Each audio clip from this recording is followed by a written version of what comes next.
ಪರಿಪೂರ್ಣಗುಣಾರ್ಣವಾಯ ವಿಶ್ವೋದಯಸ್ಥಿತಿಲಯೋನ್ನಿಯತಿಪ್ರದಾಯ ಜ್ಞಾನಪ್ರದಾಯ ವಿಬುಧಾಸುರಸೌಖ್ಯದುಃಖಸತ್ಕಾರಣಾಯ ತತಃ ನಮೋ ನಮಸ್ತೆ. ನಮೋ ನಮಸ್ತೆ. ನಾರಾಯಣಂ ಸುರಗುರುಂ ಜಗದೇಕನಾಥಂ ಭಕ್ತಪ್ರಿಯಂ ಸಕಲಲೋಕನಮಸ್ಕೃತಂಚ ತ್ರೈಗುಣ್ಯವರ್ಜಿತಮಜಂ ವಿಭುಮಾದ್ಯಮೀಶಂ ವಂದೇ ಭವಘ್ನಮರಾಸುರಸಿದ್ಧವಂದ್ಯಂ. ನಾರಾಯಣಂ ನಮಸ್ಕೃತ್ಯ ನರಂ ಚೈವ ನರೋತ್ತಮಂ ದೇವೀಂ ಸರಸ್ವತೀಂ ವ್ಯಾಸಂ ತತೋ ಜಯಮುದೀರಯೇ. ನಾರಾಯಣಂ ಗುಣೈಃ ಸರ್ವೈಃ ದೋಷವರ್ಜಿತಂ ಜ್ಞೇಯಂ ಗಮ್ಯಮೂಢಂಶ್ಚಾಪಿ ನತ್ವಾ ಸೂತ್ರಾರ್ಥ ಉಚ್ಯತೆ. ಯಯುಜ್ಯತೆ ವಿಧೀಶಾರಚಕ್ರಪೂರ್ವೈಃ ಸದಾ ಬಖೈಃ ರಮಾಪ್ರಣಯಿನೇ ತಸ್ಮೈ ಸರ್ವಯಜ್ಞಭುಜೇ ನಮಃ. ತಾಸ್ಯ ಸೂತದೋಹಸಃ ಸೋಮಂ ಶ್ರೀಣಂತಿ ಪೃಶ್ನಯಃ ಜನ್ಮನ್ ದೇವಾನಾಂ ವಿಶಃ ತ್ರಿಷ್ವಾ ರೋಚತೆ ದಿವಃ. ತಾಃ ಅಸ್ಯ ಸೂತದೋಹಸಃ ಸೋಮಂ ಶ್ರೀಣಂತಿ ಪೃಶ್ನಯಃ ಜನ್ಮನ್ ದೇವಾನಾಂ ವಿಶಃ ತ್ರಿಷ್ವಾ ರೋಚನೆ ದಿವಃ. ತಾಃ ಪೃಶ್ನಯಃ ಆಪೋ ಗಾವೋ ವಾಚೋ ವಾ. ಪೃಶ್ನಯ ಅಂತ ಪದ ಬಂತು. ಏನು ಪ್ರಶ್ನೆ ಶಬ್ದಕ್ಕೆ ಅರ್ಥ ಏನು ಅಂದರೆ ಆಪಃ ಗಾವಃ ವಾಚೋವ, ನೀರು ಅಂತ ಅರ್ಥ, ಗೋವುಗಳು ಅಂತ ಅರ್ಥ, ಮಾತುಗಳು ಅಂತ ಅರ್ಥ. ಪ್ರಶ್ನೆ ಶಬ್ದಕ್ಕೆ 3 ಅರ್ಥ ಇದೆ. ಅದಕ್ಕೆ ಪೃಶ್ನಿಗರ್ಭ ಅಂತ ದೇವರಿಗೆ ಹೆಸರಿದೆ. ಪೃಶ್ನಿಗರ್ಭ ಗೊತ್ತಾಯ್ತಾ? ಪೃಶ್ನಿಗರ್ಭ ಅಂದ್ರೇನು? ವಾಕ್ಯಗಳು. ಶಾಸ್ತ್ರಯೋನಿತ್ವ ಆತಂತ ಅರ್ಥ. ಶಾಸ್ತ್ರಗಳಿಂದ ತಿಳಿಯಲ್ಪಡುವವನು ಗೊತ್ತಾಯ್ತಾ? ರೂಪ ಜ್ಞಾನಕ್ಕೆ ಕಣ್ಣು ಹೇಗೋ, ಶಬ್ದ ಜ್ಞಾನಕ್ಕೆ ಕಿವಿ ಹೇಗೋ, ದೇವರ ಜ್ಞಾನಕ್ಕೆ ಏನು ಬೇಕೋ ಶಾಸ್ತ್ರ ಬೇಕು. ಅದಕ್ಕೆ ದೇವರಿಗೆ ಪೃಶ್ನೆ ಗರ್ಭ ಅಂತ ಹೆಸರಿದೆ. ಇಲ್ಲಿ ತಾಹ ಪೃಶ್ನೆಯ ಆಪಃ ಗಾವಃ ವಾಚೋವ ಅಸ್ಯ ಸೂದದೋಹಸಃ. ಸೂದದೋಹಸಃ ಅಂತ ಪದ ಉಪಯೋಗಿಸಿ. ಏನು ಸೂದದೋಹಸ ಅಂದ್ರೇನು? ಪ್ರಾಣಸ್ಯ ವಾಯುಸ್ಥಸ್ಯ ಪರಮೇಶ್ವರಸ್ಯ ಅಂತ ಅರ್ಥ. ಸೂದದೋಹಸಃ ಅಂದರೆ ಪ್ರಾಣಸ್ಯ ವಾಯುಸ್ಥಸ್ಯ ಪರಮೇಶ್ವರಸ್ಯ. ಪ್ರಾಣಸ್ಥನಾದ ಪರಮಾತ್ಮನಿಗೆ ಏನಂತ ಕರೀತಾರೆ? ಸೂದದೋಹ ಅಂತ ಕರೀತಾರೆ. ಅಂತಹ ಪರಮೇಶ್ವರಸ್ಯ ಸೋಮಂ ಶ್ರೀಣಂತಿ. ಸೋಮಂ ಸೋಮರಸವನ್ನು ಶ್ರೀಣಂತಿ ಸಮರ್ಪಣೆ ಮಾಡ್ತಾರೆ. ಇಲ್ಲಿ ವಾಯುದೇವರಿಗೆ ಸೂದ ಅಂತ ಹೆಸರು ಹಾಕಿದ್ದಾರೆ. ಅದಕ್ಕೆ ಅವರು ಸೂದ ವೇಷದಲ್ಲೇ ಇದ್ದರು.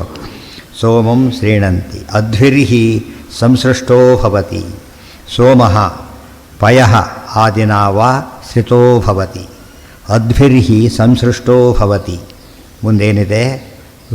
ಜನ್ಮನ್ ದೇವಾನಾಂ ವಿಶಃ ತ್ರಿಷ್ವಾರೋಚನೆ ದಿವಃ. ಇಲ್ಲಿ ನೀರು ಅಂತ ಅರ್ಥ ಮಾಡಿದ್ರಿಂದ ಪೃಶ್ನಯ ಅಂತ ಹೇಳಿದರೆ ನೀರುಗಳಿಂದ ಅಂತ ಇದ್ದಿಲ್ಲಿ. ಸಂಸೃಷ್ಟೋ ಭವತಿ. ಸೋಮಃ ಪೃಶ್ನಃ ಸದ್ಯ ಪಯಃ ಆದಿನಾಚ. ಸೋಮಃ ಪಯ ಆದಿನಾಚ ಶ್ರಿತಃ ಭವತಿ. ಮಂತ್ರೈರ್ವಾ ಗೃಹ್ಯತೆ.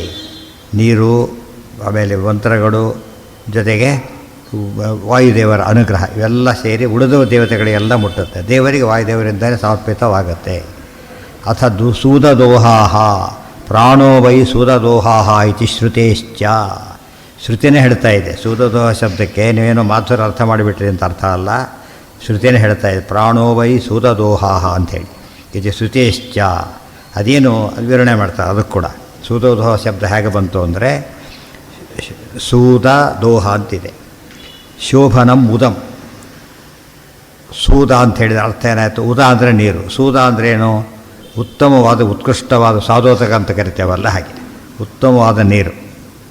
ಅದರಿಂದ ಉದಂ ಕರ್ಮ ಜ್ಞಾನಮ್ಮ. ಅದು ಉದ ಶಬ್ದಕ್ಕೆ ಕರ್ಮ ಅಂತಲೂ ಕರೀತಾರೆ. ತಸ್ಮಿನ್ನಪೋ ಮಾತರಿಶ್ವ ದಧಾತಿ. ಅದು ಯಾವುದೇ ಕರ್ಮ. ಉದ ಅಂದರೆ ನೀರು. ಉದಕುಂಭ ಅಂತ ಕರೆಯೋದಿಲ್ಲ. ಉದಕುಂಭ ಆ ದೃಷ್ಟಿಯಲ್ಲಿ ಅರ್ಥ ಇದೆ ಅದಕ್ಕೆ. ಅದಕ್ಕೆ ಸೂದದೋಹಾಹ ಅಂದರೆ ಕರ್ಮವನ್ನು ದೌಗ್ಧೀತಿ ಸೂದದೋಹಾಹ. ಕರ್ಮದ ಫಲವನ್ನು ಸಮರ್ಪಣೆ ಮಾಡೋರು ಮತ್ತು ಫಲವನ್ನು ಕೊಡಿಸೋರು. ಸ್ವಾರಸ್ಯ ನೋಡಿ, ವಾಯುದೇವರ ಮೂಲಕ ಅರ್ಪಿತವಾಗೋದ್ರಿಂದ ಫಲ ಯಾರಿಂದ ಬರುತ್ತೆ? ಮತ್ತೆ ಅವರಿಂದನೇ ಬರಬೇಕು. ಸೊ ಭಾರತೀಯ ಮುಖ್ಯ ಪ್ರಾಣಾಂತರ್ಗ ಸಮರ್ಪಣೆ ಮಾಡಿದರೆ ಬಂದಿದ್ದನ್ನು ಅವರಿಂದ ಬಂತು ಅಂತ ಅನುಸಂಧಾನ ಮಾಡಬೇಕು. ಆಗ ನಮಗೆ ವಾಯುದೇವರ ಮಹಿಮೆಯನ್ನು ಅಂತ ಗೊತ್ತಾಗುತ್ತೆ. ಅದು ಸೂದದೋಹ ಅಂತ ವಾಯುದೇವರಿಗೆ ಹೆಸರಿದೆ. ಸೂದದೋಹ. ಸೂದ ಅಂದರೆ ಅಡುಗೆ ಅದೆಲ್ಲ ಇದ್ದೇ ಇದೆ. ಯಾಕೆ ಪಕ್ವ ಮಾಡೋದು. ಪಕ್ವ ಮಾಡೋದು ಅಂದರೆ ಏನು? ನಮ್ಮ ಕರ್ಮಗಳನ್ನು ಪಕ್ವ ಮಾಡಿ ಸಮರ್ಪಣೆ ಮಾಡೋದು, ಗೊತ್ತಾಯ್ತಾ? ಜ್ಞಾನವನ್ನು ಶುದ್ಧ ಮಾಡಿ ಅರ್ಪಣೆ ಮಾಡೋದು. ಅದು ಸೂದರ ಕೆಲಸ ಏನು? ಪಾಕ, ಇಲ್ಲಿ ಪರಿಪಾಕ, ವಿಚಾರ ಪರಿಪಾಕ ಮಾಡೋದು ಕೂಡ ವಾಯುದೇವರಾದ್ದರಿಂದ ಅವ್ರಿಗೆ ಏನಂತ ಹೆಸರಿದೆ? ಸೂದದೋಹಾಹ. ಸೂದದೋಹಾಹ ಇತಿ ಶ್ರುತಿ ಪ್ರಾಣೋ ವೈ ಸೂದದೋಹಾಹ ಅಂತ ಕರೆದು ಅಲ್ಲಿ ಹೇಳಬೇಕಾದ್ರೆ ಸೂದದೋಹಸಹ ಅಥವಾ ಮನಸಹ ಇದ್ದಾಗೆ ಸೂದದೋಹಸಹ ವಾಯುದೇವರಿಂದ ಅಂತ ಅರ್ಥ ಆಯ್ತು ಅದಕ್ಕೆ. ಉದೇತ್ಯುಚ್ಚೋ ಭವತಿ ಅನೇನ ಪುರುಷಃ ಇತ್ಯುದಂ ಜ್ಞಾನಾದಿ ಮನೋ ವಾವ ಸೋಮಃ. ಉದ ಶಬ್ದಕ್ಕೆ ನೀರು ಅಂತ ಒಂದು ಅರ್ಥ, ಇನ್ನೊಂದು ಅರ್ಥ ಹೇಳ್ತಾರೆ. ಉದೇತಿ ಉಚ್ಚಃ ಭವತಿ. ಉಚ್ಚನಾಗಿ ಮನುಷ್ಯ ಮೇಲೆ ಬರ್ಬೇಕಾದ್ರೆ ಏನು ಮಾಡ್ತಾರೆ? ತುಂಬ ಓದಿದ್ದಾನೆ, ಭಾರಿ ಮೇಲೆ ಬರ್ತಾರೆ ಅಂತ ಹೇಳೋದಿಲ್ಲ. ಅದು ಕ್ವಾಲಿಫಿಕೇ, ಓ ಭಾರಿ ಮೇಲೆ ಬಂದಿದ್ದಾನೆ ಅಂತ. ಅದಕ್ಕೆ ಮೇಲೆ ಬರ್ಸೋಕ್ಕೆ ಕಾರಣ ಯಾವುದು? ನಮಗೆ ಜ್ಞಾನ. ಜ್ಞಾನ ಒಂದು ಇಲ್ಲದೆ ಹೋದರೆ ಮನುಷ್ಯ ಎಷ್ಟೇ ಪ್ರಯತ್ನ ಪಟ್ಟು ಏನಾಗೋದಿಲ್ಲ, ಮೇಲೆ ಹೋಗೋಕ್ಕಾಗೋದಿಲ್ಲ. ಮೇಲೋಗಿ ಜ್ಞಾನ ಒಂದೇ ದಾರಿ. ಆದ್ದರಿಂದ ಈ ಲೌಕಿಕವಾಗಿ ಧನ, ಅದರಿಂದ ಜ್ಞಾನ ಇರಲೇಬೇಕು. ಧನ ಸಂಪಾದನೆ ಮಾಡ್ತಾನೆ ಅಂದರೆ ಏನಾಗಿರಬೇಕು ಅನ್ಕೊಂಡು ಏನು ಕ್ವಾಲಿಫಿಕೇಷನ್ನೂ ಇಲ್ಲ, ಸಣ್ಣ ಸಂಪಾದನೆ ಮಾಡಿ ಏನರ್ಥ? ಅದಕ್ಕೆ ಜ್ಞಾನ ಇದೆ ಅಂತ ಅರ್ಥ. ಇದು ಮಾಡೋಕ್ಕಾಗೋದಿಲ್ಲ ಅವರಿಗೆ. ಒಂದೇ ಪದಾರ್ಥನ ಇಬ್ಬರಿಗೆ ಕೊಡ್ತಾರೆ, ಒಬ್ಬ ಭಾರಿ ಬುದ್ಧಿವಂತ, ಒಬ್ಬನ ದಡ್ಡ. 100 ಕಳ್ಕೊಂಡ್ಬಿಡ್ತಾನೆ ಅವನು 100 ಲಕ್ಷಗಟ್ಟಲೆ ಬೆಳೆಸ್ತಾನೋ. ಅದಕ್ಕೇನು ಕಾರಣ ಆಯಿತು? ಜ್ಞಾನ. ಸೊ ಒಟ್ಟಿನ ಮೇಲೆ ಧನ ಸಂಪಾದನೆಗೆ ಜ್ಞಾನ ಬೇಕು.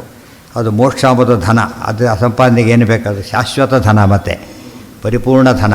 ಅದಕ್ಕೇನು ಬೇಕು? ಜ್ಞಾನನೇ ಬೇಕು. ಮತ್ತು ಅದನ್ನು ಕೊಡೋನು ಭಗವಂತನಾದ್ದರಿಂದ ಆತ ಆರಾಧನೆ ಮಾಡಬೇಕು. ವಾಯುದೇವರ ಹೆಸರು ಇಲ್ಲಿ ಬಂದಿದೆ, ಇದನ್ನೇ ಪದ ಹಾಕಿರೋದು ಅಲ್ಲಿ. ಇದೆಲ್ಲ ಎಷ್ಟೋ ಇಲ್ಲಿಂದ ಅಲ್ಲಿ ಹೋಗಿದೆ, ಅಲ್ಲಿಂದ ಇಲ್ಲಿ ಬಂದಿದೆ. ಇದು ಆಚಾರ್ಯ ಮಾಡಿರೋದು, ಅವರು ಉಳಿದವರು ಕಂಪೇರ್ ಮಾಡಿರೋದು. ಉದೇತ್ಯುಚ್ಚೋ ಭವತಿ ಅನೇನ ಪುರುಷಃ ಇತ್ಯುದಂ ಜ್ಞಾನಾದಿ ಮನೋ ವಾಚಃ ಸೋಮಃ. ಉದ ಶಬ್ದಕ್ಕೆ ಒಂದು ಮೇಲಕ್ಕೆ ಎತ್ತತಕ್ಕಂಥದ್ದು ಜ್ಞಾನ. ಅದೇ ರೀತಿಯಲ್ಲಿ ಆದಿ ಶಬ್ದದಿಂದ ಅದು ಸಂಬಂಧಪಟ್ಟ ವಿಚಾರಗಳು. ಮನಸ್ಸು ಸರಿ ಇಲ್ಲದೆ ಹೋದರೆ ಮನೋ ಅವಬೋಧನೆ. ಜ್ಞಾನಕ್ಕೂ ಮನಸ್ಸಿಗೂ ಲಿಂಕ್ ಇದೆ. ಯಾಕೆ? ಮನಸ್ಸಿಗೆ ಜ್ಞಾನ ಅಂತಾನೆ ಹೆಸರು. ಆಬ್ಸೆಂಟ್ ಮೈಂಡೆಡ್, ಏನೂ ಗೊತ್ತಾಗೋದಿಲ್ಲ. ಮನಸ್ಸು ಕೊಟ್ಟು ಕೇಳು ಅಂತ ಹೇಳ್ತಾರೆ. ಅದು ಏನರ್ಥ? ಅದಕ್ಕೆ ಜ್ಞಾನ ಬರುತ್ತೆ ಅಂತ ಅರ್ಥ. ಅದಕ್ಕೆ ಮನಃ ವಾವ ಸೋಮಃ. ಸೋಮರಸಕ್ಕೂ, ಸೋಮರಸದಿಂದ ಯಜ್ಞವಾಗಿ ಅದರಿಂದ ನಮಗೆ ಮನಃಶುದ್ಧಿಯಾಗಿ ಜ್ಞಾನ ಬರೋದರಿಂದ ಅದಕ್ಕೂ ಏನಂತ ಕರೀತಾರೆ? ಸೋಮನಿಗೂ ಏನಂತ ಹೆಸರು? ಉದ ಅಂತ ಹೆಸರು. ತದ್ವಾಚಃ ಶ್ರೀಣಂತಿ ಸ್ವಾರ್ಥೈ ಪ್ರಶ್ನೆಯೋಗ್ಯತ್ವಾತ್ ಪೃಶ್ನಯೋ ವಾಚಃ. ಇನ್ನು ಪ್ರಶ್ನೆ ಶಬ್ದಕ್ಕೆ ಅದೆಲ್ಲ ಅರ್ಥ ಹೇಳಿದ್ದು, ಅದಕ್ಕೆ ಆಧಾರ ಕೊಡ್ತಾರೆ ಈಗ. ತದ್ವಾಚಃ ಶ್ರೀಣಂತಿ ಸ್ವಾರ್ಥೈ. ಸ್ವಲ್ಪ ನಮ್ಗೆ ಏನು ಬೇಕು ಅಂತ ಒಂದು ವಿಶೇಷವಾದ ಪುರುಷಾರ್ಥವನ್ನು ತಂದುಕೊಡೋದರಿಂದ ಪ್ರಶ್ನೆಯೋಗ್ಯತ್ವಾತ್ ಪೃಶ್ನಯೋ ವಾಚಃ. ಪ್ರಶ್ನೆಯೋಗ್ಯತ್ವಾತ್, ಪ್ರಶ್ನೆಯಿಂದಾಗಿ ಒಳ್ಳೆಯ ಉತ್ತರ ಬರುತ್ತದೆ. ಒಳ್ಳೆಯ ಪ್ರಶ್ನೆ ಒಳ್ಳೆಯ ಉತ್ತರ ಬರೋದರಿಂದ ಏನು ತಕ್ಕಂದ್ರೆ ಮಾತು. ಪ್ರಶ್ನೆ ಯಾವ ರೂಪದಲ್ಲಿ? ಮಾತಿನ ರೂಪದಲ್ಲೇ ಇರಬೇಕಂತ. ಅದಕ್ಕೆ ಗರ್ಭ. ಪ್ರಶ್ನೆ ಆದರೆ ಪ್ರಶ್ನೆ ಗರ್ಭ ಅಂದರೆ ಪರಮಾತ್ಮ ಆಗ್ತಾನೆ. ಅದಕ್ಕೆ ಉತ್ತರ ಪ್ರಶ್ನೆಯಿಂದ ತಿಳಿಯಲ್ಪಡ್ತಾನೆ. ಪ್ರಶ್ನೆಯಿಂದ ಉತ್ತರ ರೂಪದಲ್ಲಿ ತಿಳಿಯಲ್ಪಡೋದ್ರಿಂದ ಅದಕ್ಕೆ ಉತ್ತರ ದೇವರಿಗೆ ಹೆಸರು. ಯಾತಕ್ಕೆ ಉತ್ತರ? ಎಲ್ಲದಕ್ಕೂ ಉತ್ತರ. ಎಲ್ಲ ಸಮಸ್ಯೆಗಳಿಗೂ ದೇವರು ಉತ್ತರ. ಎಲ್ಲದಕ್ಕೂ ಉತ್ತರ. ಉತ್ಕೃಷ್ಟ ತರ. ಅಂದರೆ ಉತ್ಕೃಷ್ಟ, ತರ ಅಂದರೆ ಶ್ರೇಷ್ಠ, ಉತ್ಕೃಷ್ಟ ತರ. ಉತ್ತರ ಇಜಿಕೊಳ್ಟು ಮತ್ತು ಪರತರಂ ನಾಣ್ಯತಿದ್ದಾಗೆ. ಅಲ್ಲಿ ಪರತರ ಅಂದ್ರೇನು? ಪರತಮ. ಇಲ್ಲಿ ಉತ್ತರ ಅಂದ್ರೇನು? ಉತ್ತಮ ಅಂತ ಅರ್ಥ.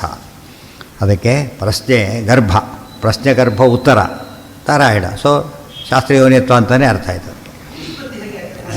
ಹೇಳಿ ಪ್ರಶ್ನೆ ಹೇಳಿದ್ರಲ್ಲ, ಪ್ರಶ್ನೆ ಅಂದರೆ ಪ್ರಶ್ನೆ. ಅದನ್ನು ಹೊಂದಿರೋದೇನೋ ಪ್ರಶ್ನೆ ಅಂತ ಆಯಿತು. ಒಂದು ವಿಷಯ ಒಳ್ಳೆಯ ಪ್ರಶ್ನೆಗಳಿಗೆ ಏನಂದ್ರೆ ಪ್ರಶ್ನೆ, ಒಳ್ಳೆಯ ಪ್ರಶ್ನೆಗಳು. ಯಾವುದೋ ಪ್ರಶ್ನೆ ಕೇಳಿದ ಇರಲವೆಂಟ್, ಅದು ಸರಿ ಹೋಗಲಿಲ್ಲ. ಪರೀಕ್ಷಿತಾದ ಪ್ರಶ್ನೆ ಕೇಳಿದ, ಭಾರಿ ಖುಷಿ ಆಯಿತು ಅವರಿಗೆ. ಏನಂತ ಹೇಳಿದ್ರು ಅದಕ್ಕೆ?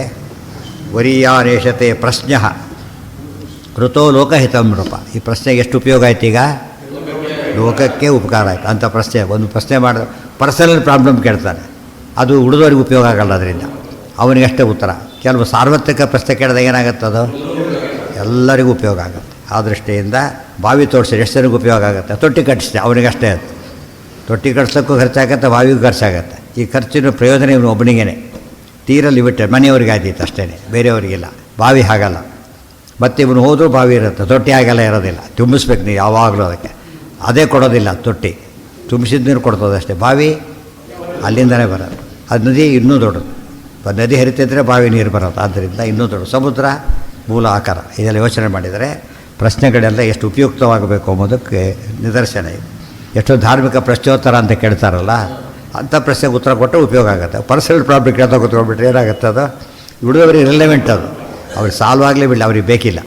ಸೊ ಎಲ್ಲರಿಗೂ ಉತ್ತರ ಸಿಗತಕ್ಕಂಥದ್ದಾಗಬೇಕು. ಪ್ರಶಂಸನ ರೂಪತ್ವಾತ್ ಪ್ರಶಂಸನೀಯತ್ವಾದ್ವಾ. ದೋಗ್ಧಿ, ದೋಗ್ಧಿ ಅಂದ್ರೇನು? ಹಾಂ, ಎಲ್ಲಿದೆ? ಎಲ್ಲಿ ಇನ್ನು ಎಲ್ಲಿದೆ? ದೋಗ್ಧಿ, ದಾ ಬರಲ್ಲ, ದೋಗ್ಧಿ ದೋಹನ ಕಾರ್ಯ. ದುಗ್ಧ ಹಾಲು, ದೋಗ್ಧಿ ಅಂದರೆ ಹಾಲು ಕರೆಯೋದು. ದೋಗ್ಧ ಗೋಪಾಲನಂದನ ಬಂತಲ್ಲ, ಅಲ್ಲಿ ಅದೇ ಮಾತು. ಈಗ ಇನ್ನೂ ಪ್ರಶ್ನೆಗೆ ಉತ್ತರ ಬೇಕಾದ್ರೆ ಹೇಳ್ತಾರೆ, ಪ್ರಶಂಸನ ರೂಪತ್ವಾತ್ ಪ್ರಶಂಸನೀಯತ್ವಾದ್ವಾ. ಪ್ರಶ್ನೆಯಲ್ಲಿ ಏನು ಬಂತು ಈಗ ಮುಖ್ಯವಾಗಿ? ಪ್ರಶಂಸೆಗೆ ಅರ್ಹವಾದ ವಸ್ತು ಯಾವುದು? ಇದು ಪ್ರಶ್ನೆ. ಪ್ರಶಂಸೆಗೆ ಅರ್ಹವಾದ ವಸ್ತು ಪ್ರಶ್ನೆ ವಿಷಯ ಆಗಬೇಕು, ಗೊತ್ತಾಯ್ತಾ? ಪ್ರಶಂಸೆಗೆ ಅರ್ಹ, ಅವನ ಬಗ್ಗೆ ಏನು ಕೇಳ್ತೀವಿ ಬಿಡು ಅಂತಾರಲ್ಲ. ವರ್ತ್ ಲಿಸನಿಂಗ್ ವರ್ತ್ ಅಲ್ಲ, ಅದು ವರ್ತ್ ಗಿವಿಂಗ್ ಅಲ್ಲ, ವರ್ತ್ ಹಿಯರಿಂಗ್ ಅಲ್ಲ, ಇದಲ್ಲ. ದೇವ್ರು ಎಂಥವನವನು ಪ್ರಶಂಸೆಗೆ ಪಾತ್ರನಾಗ. ದೇವ್ರ ಬಗ್ಗೆ ಎಷ್ಟು ಕೇಳಿದರೂ ಕೂಡ ಪ್ರಶ್ನೆಗಳು ಬರ್ತಾನೆ ಇರ್ತವೆ, ಉತ್ತರ ಸಿಗ್ತಾನೆ ಇರುತ್ತೆ. ಆದರೆ ಉತ್ತರ ಸಿಗಲು ಪ್ರಶ್ನೆ ಬೇಕೇ ಬೇಕಾದ್ದರಿಂದ ಪ್ರಶ್ನೆಗರ್ಭ ಅಂತ ದೇವರಿಗೆ ಹೆಸರಾಯಿತು. ಪ್ರಶ್ನೆಯೋಗ್ಯತ್ವಾತ್ ಪ್ರಶ್ನೆಯೋ ವಾಚಃ, ಅದನ್ನು ಬಿಡಿಸ್ತಾರೆ ಮತ್ತೆ. ಶ್ರೀಣಂತಿ ಸ್ವಾರ್ಥೈ ಪ್ರಶ್ನೆಯೋಗ್ಯತ್ವಾತ್ ಪ್ರಶ್ನೆಯೋ. ಸ್ವಾರ್ಥ ಅಂದ್ರೇನು? ಪರ್ಸನಲ್ ಅಂತ ಅರ್ಥ ಅಲ್ಲ, ಇದು ಸು ಅರ್ಥ, ಒಳ್ಳೆಯ ಅರ್ಥ. ಒಳ್ಳೆಯ ಅರ್ಥವನ್ನು ತಲುಪಿಸಿಕೊಡೋದ್ರಿಂದ ಮಾತುಗಳಿಗೆ ಪ್ರಶ್ನೆ ಅಂತ ಕರೀತಾರೆ. ಕೆಲವು ಹೇಳ್ತಾರೆ ಹೇಳಲಿಲ್ಲ, ನೀವು ಕೇಳಲಿಲ್ಲ ಅನ್ನೋದಿಲ್ಲ. ಹೇಳಲಿಲ್ಲ, ನೀವು ಕೇಳಲಿಲ್ಲ. ಕೇಳಿದರೆ ಏನಾಗ್ತಿತ್ತು? ಉತ್ತರ ಸಿಗ್ತಿತ್ತು. ಅದು ಕೇಳಲೇ ಇಲ್ಲ. ನಾಳೆ ಬನ್ನಿ ಅಂತ ಹೋಗಲಿಲ್ಲ, ಟೈಮಿಗೆ ಕೇಳಲಿಲ್ಲ, ಗೊತ್ತಾಯ್ತಾ? ಕೇಳಿದ್ದೆ ಸರಿಯಾಗಿ ಉತ್ತರ. ಆಮೇಲೆ ಲೇಟಾಗಿ ಬಂತು, ತಪ್ಪು ತಾನೇ ಏನೋ ತಿಳ್ಕೊಂಡ, ಲೇಟಾಗಿ ಬಂದ, ಕೆಲಸ ಆಗಲೇ ಇಲ್ಲ. ಎಷ್ಟೋ ಸರ್ತಿ ಕೇಳಲಿಲ್ಲ, ಯಾಕೆ ಕೇಳಲಿಲ್ಲ ಅಂತ ಕೇಳ್ತಾ. ಯಾಕೆ ಕೇಳಲಿಲ್ಲ, ಯಾಕೆ ಹೇಳಲಿಲ್ಲ, ಅದು ಬೇರೆ ಸಮಸ್ಯೆ ಇದೆ. ಯಾಕೆ ಹೇಳಲಿಲ್ಲ? ಪ್ರಶ್ನೆ ಉತ್ತರ ಸಿಗ್ಬೇಕಾದ್ರೆ ಏನಾಗಬೇಕು? ಕೇಳಬೇಕಲ್ಲ. ಅದಕ್ಕೇನೆ ಕೇಳದೆ ಹೋದರೆ ಎಂದೂ ಉತ್ತರ ಸಿಗೋದಿಲ್ಲ. ನಾಪೃಷ್ಟ ಕಶ್ಚಿತ್ ಬ್ರೂಯಾತ್ ಮಾತಿದೆ. ಕೇಳದೆ ಹೇಳಲೇಬಾರದು ನಿಯಮ ಇರೋದ್ರಿಂದ ಉದ್ದಕ್ಕೆ ಹರಿದೇವಪ್ಪ ಹೇಳ್ಕೊಂಡು ಯಾರು ಬಿಡಿದ್ರೆ ಬೇಕಿಲ್ಲ ಯಾರಿಗೂ. ಅದು ಕೇಳಿದವ್ರು ಹೇಳಿದ್ರೆ ಭಾರಿ ಉಪಯೋಗ ಆಗುತ್ತೆ. ಅದರಿಂದ ಯಾವುದೂ ಕೂಡ ಇರ್ಲೆವೆಂಟ್, ಅವ್ರಿಗೆ ಇರ್ಲೆವೆಂಟ್ ಆಗೋದು, ಟೋಟಲಿ ಇರ್ಲೆವೆಂಟ್ ಆಗೋದು. ದೇವರು ಟೋಟಲ್ ರಿಲೆವೆಂಟ್ ಆದರೂ ಕೂಡ ಜನ ಏನು ತಿಳ್ಕೊಂಡಿದ್ದಾರೆ? ಅದನ್ನು ಟೋಟಲಿ ಇರ್ರೆಲೆವೆಂಟ್ ಅಂತಲೇ ತಿಳ್ಕೊಂಡಿರೋದು. ಪ್ರಶಂಸನ ರೂಪತ್ವಾತ್ ಪ್ರಶಂಸನೀಯತ್ವಾದ್ವಾ. ಪ್ರಶಂಸನೀಯತ್ವಮೇವ ಅಪಾಂ ಗಾವಾಂ ವಾ. ಪ್ರಶಂಸನೀಯ, ನೀರು ಎಷ್ಟು ಖುಷಿಯಾಗುತ್ತೆ ಬಂದರೆ, ಅದೇ ರೀತಿ ಗೋವುಗಳು, ಅದೇ ರೀತಿಯಲ್ಲಿ ಮಾತುಗಳು, ಇವೆಲ್ಲ ಕೂಡ ಬಹಳ ಮುಖ್ಯ. ದೇವಾನಾಂ ಜನ್ಮನಿ ಯಜ್ಞೇ. ಯಜ್ಞೇ ದೇವತೆಗಳ ಜನ್ಮ ಅಂತ ಕರೆದು ಏನಿದೆ ನೋಡಿ ಅಲ್ಲಿ. ದೇವಾನಾಂ ಜನ್ಮನ್ ಅಂತ ಬಂದು, ಜನ್ಮನ್ ಶಬ್ದ ಜನ್ಮನಿ ಅಂತ ಅರ್ಥ. ವೇದಗಳಲ್ಲಿ ಜನ್ಮನಿ ಅಂತ ಅರ್ಥ ಮಾಡಬೇಕು. ಆತ್ಮ ಅಂದರೆ ಆತ್ಮನಿ, ಆತ್ಮನಂತೂ ಬರುತ್ತೆ, ಆತ್ಮನಿ ಅಂತಲೂ ಮಾಡಬೇಕು. ಇಲ್ಲಿ ಏನಿದೆ? ದೇವಾನಾಂ ಜನ್ಮನಿ ಅಂದರು. ದೇವತೆಗಳ ಹುಟ್ಟು ಅಂದರೆ ಯಾವುದು? ಯಜ್ಞ. ಯಜ್ಞಯಾಗ ಮಾಡ್ತಿದ್ರೆ ದೇವತೆಗಳು ಏನು ಮಾಡ್ತಾರೆ? ಹುಟ್ಟುತ್ತಾರೆ ಅಂದರೆ ಏನು? ಅಲ್ಲ, ಹುಟ್ಟುತ್ತಾರೆ ಅಂತ ಹೇಳಿದರೆ ಸಂತೋಷ ಪಡ್ತಾರೆ, ಸಂತೋಷ ಪಡ್ತಾರೆ. ಅದರಿಂದ ಏನು ಮಾಡ್ತಾರೆ ಅವರು? ದೇವಾನ್ ಭಾವಯತಾನೇನ ತೇ ದೇವಾ ಭಾವಯಂತು ವಹ. ನೀವು ದೇವತೆಗೆ ಆರಾಧನೆ, ಅವರು ನಿಮಗೇನು ಮಾಡ್ತಾರೆ? ಮಳೆ ಬೆಳೆ ಕೊಟ್ಟು ಉದ್ಧಾರ ಮಾಡ್ತಾರೆ ಅಂತ ಹೇಳಿದ್ದಾರೆ. ಆದ್ದರಿಂದನೇ ಇವತ್ತು ಫೀಸೇ ಕೊಡಲಿಲ್ಲ, ಟ್ಯಾಕ್ಸೇ ಕೊಡಲಿಲ್ಲ, ಕಟ್ ಮಾಡಿದರು. ಫೀಸ್ ಕೊಡಲಿಲ್ಲ, ಬೇಡ. ಹೌದು, ಯಾತಕ್ಕೆ? ಜನ್ಮ ಅಂದರೆ ಏನು? ನಿನ್ನ ಬರಲಿಲ್ಲ, ಪ್ರಾದುರ್ಭಾವ. ಅವ್ರ ಗುಣವನ್ನು ಅಭಿವ್ಯಕ್ತಿ, ಪ್ರೀತಿಯನ್ನು ಅಭಿವ್ಯಕ್ತಿಗೊಳಿಸೋದು. ಯಜ್ಞದಿಂದ ಅವರು ಅವತಾರ ಮಾಡ್ತಾರೆ. ಯಜ್ಞ ಮಾಡಿದ ದೇವತೆಗಳು ಏನಾಗುತ್ತದೋ? ಖುಷಿಯಾಗುತ್ತೆ, ಗೊತ್ತಾಯ್ತಾ? ಅವ್ರಿಗೆ ಪುಷ್ಟಿ ಬರುತ್ತೆ. ಯಜ್ಞದಿಂದ ದೇವರಿಗೆ ಪುಷ್ಟಿ ಅಂತ ಹೇಳಬಾರ್ದು, ತೃಪ್ತಿ ಆಗ್ತಾರೆ. ಉಳಿದವರಿಗೆಲ್ಲ ಏನಾಗುತ್ತೆ? ಅದರಿಂದ ಉಪಚಯ ಇದೆ, ಅದರಿಂದ ಗೊತ್ತಾಯ್ತಾ? ಭಾರಿ ಶ್ರೀಮಂತನೇ, ಯಾರೋ ಬಡ ಒಂದಿಷ್ಟು ಹಾಲು ಕೊಡ್ತಾರೆ, ಕುಡಿದ್ರೆ ಉಪಯೋಗ ಆಗುತ್ತಿಲ್ಲ ಅವನಿಗೆ, ಗೊತ್ತಾಯ್ತಾ? ಆ ಪ್ರಯೋಜನ ಅವನಿಗಿದೆ. ಏನು ಪ್ರಯೋಜನ ಇದೆ? ಲಕ್ಷ್ಮೀನಾರಾಯಣರಿಬ್ಬರಿಗೇನೆ. ಲಕ್ಷ್ಮೀದೇವಿ ನಾರಾಯಣದಿಂದ ಪ್ರಯೋಜನ ಇದೆ, ಬೇರೆಯವರಿಂದ ಇಲ್ಲ. ಇನ್ನು ವಾಯುದೇವರಿಗಂತೂ ಅವರಿಂದ ಅನುಗ್ರಹ ಇದೆ, ಉಳಿದವರ ಮೇಲೆ ಅನುಗ್ರಹ ಮಾಡ್ತಾರೆ ಅವರು. ಉಳಿದವರೆಲ್ಲ ಸ್ವಲ್ಪ ಡಿಪೆಂಡೆನ್ಸ್ ಶುರುವಾಗತ್ತೆ, ಗೊತ್ತಾಯ್ತಾ? ಅದಕ್ಕೆ ಹೇಳಿದ್ದು, ಚಿಕ್ಕವರು ಇವರಿದ್ದಾರೆ. ದೇವತೆಗಳಿಗೆ ಒಂದು ಪ್ರಶ್ನೆ ಬರ್ತದಾಗ ನಾವು ದೇವತೆಗಳ ಆರಾಧನೆ ಮಾಡಬೇಕು ಯಜ್ಞಾದಿಗಳಿಂದ. ಅವ್ರು ನಮಗೇನು ಮಾಡ್ತಾರೆ? ಅನ್ನಾದಿಗಳಿಂದ ಅನುಗ್ರಹ ರೆಸಿಪ್ರಿಕೇಟ್ ಮಾಡ್ತಾರೆ. ಸೊ ನೀವು ಮ್ಯೂಚುವಲ್ ಡಿಪೆಂಡೆನ್ಸ್ ಬಂದಾಗಾಯ್ತು. ಆಚಾರ ತಕ್ಷಣ ಬೇರೆ ಕಡೆ ಬರೀತಾರೆ, ಹಾಗಲ್ಲ, ಗೊತ್ತಾಯ್ತಾ? ಅದು ಬಂದಿದೆ. ಆಚಾರ್ಯ ಪ್ರಶ್ನೆ ಹಾಕೊಂಡು ಉತ್ತರ ಕೊಡ್ತಾರೆ, ಅದು ಹಾಗಲ್ಲ. ಅವ್ರು ಅನುಗ್ರಹ ಮಾಡೋದೇ ಅಷ್ಟೇ ಹೊರತು ದೊಡ್ಡವ್ರು ಏನೇ ಮಾಡಿದ್ರು ಏನಂತ ಹೇಳಬೇಕು? ಅದನ್ನು ಅನುಗ್ರಹದ ಫಾರ್ ಡಿಪೆಂಡೆನ್ಸ್ ಅಂತ ಕರಿಬಾರ್ದು. ಚಿಕ್ಕವ್ರು ಮಾಡಿದ ಮಾತ್ರ ಡಿಪೆಂಡೆನ್ಸ್. ಅದು ಆ ರೀತಿ ಗೀತಾ ಭಾಷ್ಯ, ಗೀತಾ ತಾತ್ಪರ್ಯದ ಆ ಪ್ರಶ್ನೆಗೆ ಮ್ಯೂಚುವಲ್ ಡಿಪೆಂಡೆನ್ಸ್ ಅಂತ ಮೇಲ್ನೋಟಕ್ಕೆ ಅರ್ಥ ಬರ್ತಿತ್ತು, ಅದಲ್ಲ ಅಂತ ತಿಳಿಸಿದ್ರು. ಇವೆಲ್ಲ ಹೇಗಾಗತ್ತೆ ಗೊತ್ತಾ, ಅದು ಕಾಡಲ್ಲ ಪೊಲೀಸರನ್ನ ನಮಗೆ ಒಬಿಡಿಯೆಂಟ್ ಆಗಿರಬೇಕು, ನಮ್ಮಿಂದನೇ ನೀವು ಬದುಕಿರೋದು, ಏನು ಮಾಡಬೇಕು ಅದಕ್ಕೆ? ಯಾವ ಕಾಡಲ್ಲ ಪೊಲೀಸ್ ಡಿಪಾರ್ಟ್ಮೆಂಟ್ ಇಲ್ಲ, ಗೊತ್ತಾಯ್ತಾ? ಆ ರೀತಿ ಕಳ್ಳ ದೊಡ್ಡವನಾಗ್ತಾನ? ಇಲ್ಲ. ಅಷ್ಟೇ ಹೊರತು ಈ ರೀತಿ ತೊಗೊಂಡ್ರೆ ಸಮಸ್ಯೆ ಬರೋದಿಲ್ಲ. ಇಲ್ಲ ಕಳ್ಳ ಫಸ್ಟ್ ಪೊಲೀಸ್ ಟ್ಯಾಕ್ಸ್ ಹೇಳಬೇಕಾದ್ದೇನೋ, ಎಲ್ಲ ಕಳ್ಳರಿಗೆ ಅಭಿನಂದನೆಗಳು ಅಂತ ಹೇಳಕ್ಕೆ ಬರೋದಿಲ್ಲ. ಅವ್ರು ಕಳ್ಳರು ಹೋಗಲಿ ಉದ್ದೇಶ ಇದೆ ಹೊರತು ಇವತ್ತು ಡಾಕ್ಟ್ರ್ ಇಲ್ಲ, ರೋಗ ಆದರೆ ರೋಗ ಗಾಬರಿ ಅವರು ರೋಗನೇ ಬರೋದಿಲ್ಲ, ಮೋಕ್ಷದಲ್ಲಿ ಡಾಕ್ಟ್ರೇ ಇಲ್ಲ. ಅದರಿಂದ ಏನಾಗ್ತದೆ? ಗುಣನೋ ದೋಷನೋ ಅದು? ರೋಗ ಇದ್ದು ಡಾಕ್ಟ್ರ್ ಇಲ್ಲ ಅಂದರೆ ದೋಷ, ರೋಗನೇ ಇಲ್ಲ ಅಂದರೆ ಗುಣ. ಅದರಿಂದ ಮೋಕ್ಷದಲ್ಲಿ ಯಾವ ಇವತ್ತು ಬೇರೆ ಪರ ಯಾತಕ್ಕಿಲ್ಲ ಅಂದರೆ ದೋಷದ ಹೆಸರೇ ಇಲ್ಲ, ಅಲ್ಲಿ ಬೇಕು ಅನ್ನೋ ಕಾನ್ಸೆಪ್ಟೇ ಇಲ್ಲ. ಯಾಕೆ ಯಾವಾಗಲೂ ತೃಪ್ತಿನಾಗಿರೋದ್ರಿಂದ ಅವ್ರು ಇಚ್ಛೆ ಬಂದಾಗಿರ್ತಾನೆ. ಆಗ ನಮಗೆ ಕೆಲವು ಪದಾರ್ಥಗಳು ವ್ಯರ್ಥ ಅನಿಸುತ್ತೆ, ಕೆಲವು ಪೂರ್ಣ ಅನಿಸುತ್ತೆ.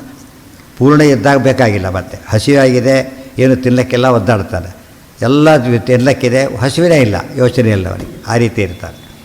ದೇವಾನಾಂ ಜನ್ಮನಿ ಯಜ್ಞೆ, ಆದ್ದರಿಂದ ಯಜ್ಞಯಾಗ ಮಾಡ್ತಿದ್ದರೆ ದೇವತೆಗಳು ನಮಗೆ ವಿಷಯ ಅನುಗ್ರಹ ಮಾಡ್ತಾನೇ ಇರ್ತಾರೆ ಅಂತಾರೆ. ಇವತ್ತು ಅಷ್ಟೇ ಯಜ್ಞಯಾಗ ನಡೀತಿರೋದು ತೀರಾ ಲೋ ಕ್ವಾಲಿಟಿ. ಎಲ್ಲ ಎಕ್ಸೆಪ್ಷನ್ ಬಿಟ್ಟುಬಿಟ್ರೆ ನೇಮ್ ಸೇಕ್ ನಡೀತಿರೋದು ಎಲ್ಲ ಕೂಡ ಅಷ್ಟಕ್ಕೆ ಒಂದು ಫಲ ಕೊಡ್ತಾರೆ, ಬಿಡೋದಿಲ್ಲ. ಯಾತಕ್ಕೆ?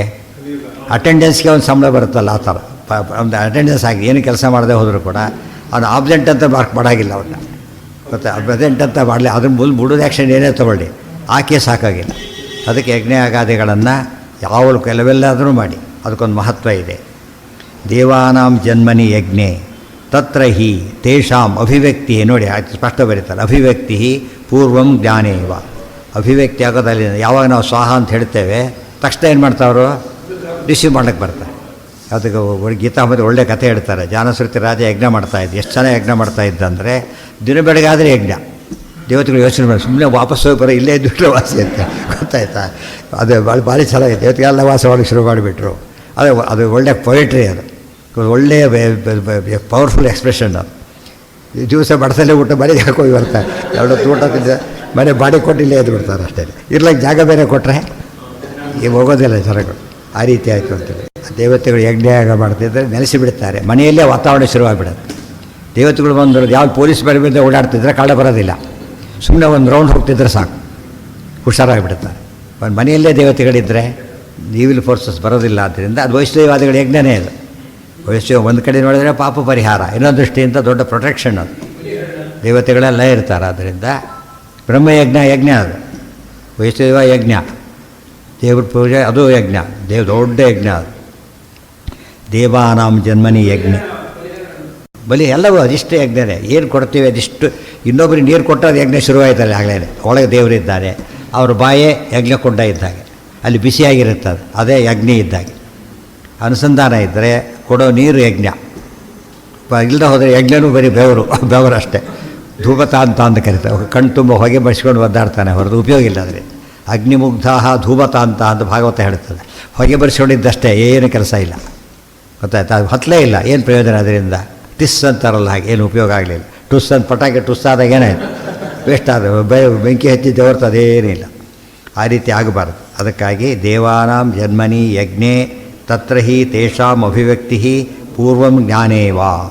ಮೊದಲು ಮತ್ತು ಆಮೇಲೆ ಜ್ಞಾನದ ಪೂರ್ವಕವಾಗಿ ಅಭಿವ್ಯಕ್ತವಾಗೋದರಿಂದ ಅದನ್ನು ದೇವಾನಾಂ ಜನ್ಮ ಅಂತ ಕರೆದಿದ್ದಾರೆ ಯಜ್ಞವನ್ನು.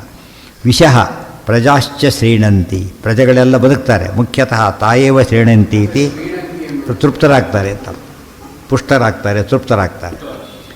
ದಿವಸ್ತ್ರಿಶ್ವಾರೋ ದಿವಹ ತ್ರಿಷು ಆರೋಚನೇಶು, ಮುಂದೆ ಅಲ್ಲಿದೆ ತ್ರಿಷು ಅಂತಿದೆ. ಏನು ದಿವಹ ಆರೋಚನೇಶು ಅಂದರೆ ಏನು? ಆದಿತ್ಯ ಚಂದ್ರ ವಿದ್ಯುತ್ ಪರ್ಯಂತಂ ಮೂರಿದೆ ಅಂತ ಹೇಳ್ತಾರೆ. ತ್ರಿಷು, ಇವತ್ತು ನಮಗೆ ಅಗ್ನಿ ಸಿಗಬೇಕಾದ್ರೆ 3 ಸೋರ್ಸಸ್ ಇದೆ. ಆದಿತ್ಯ, ಚಂದ್ರ ಮತ್ತು ವಿದ್ಯುತ್. ವಿದ್ಯುತ್ತರೆ ಅಗ್ನಿ, ಜನರಲ್ ಫೈರ್. ಅದು 3 ಯಾವುದಕ್ಕೆ ಬೆಳಕಿನ ಸೋರ್ಸ್ಗಳು. ಆದ್ದರಿಂದನೇ ತ್ರಿಷು, ಅದು ಪದವು ರೋಚನೆ ಅಂದರೆ ಬೆಳಗೋದು. 3ರಲ್ಲೇ ಬೆಳಗ್ತಾರೆ. 3ರಲ್ಲೇ ಬೆಳಗ್ತಾರೆ ಅಂದರೆ ಅಭಿವ್ಯಕ್ತರಾಗ್ತಾರೆ. ಕತ್ಲಲ್ಲೂ ದೇವತೆಗಳಿದ್ದಾರೆ, ಇಲ್ಲ ಅಂತಲ್ಲ. ಆದರೆ ನಮಗೆ ಬೆಳಕು ಕೊಡೋದು ಯಾವ ಮೂಲಕ ಕೊಡ್ತಾರೆ ಅವರು?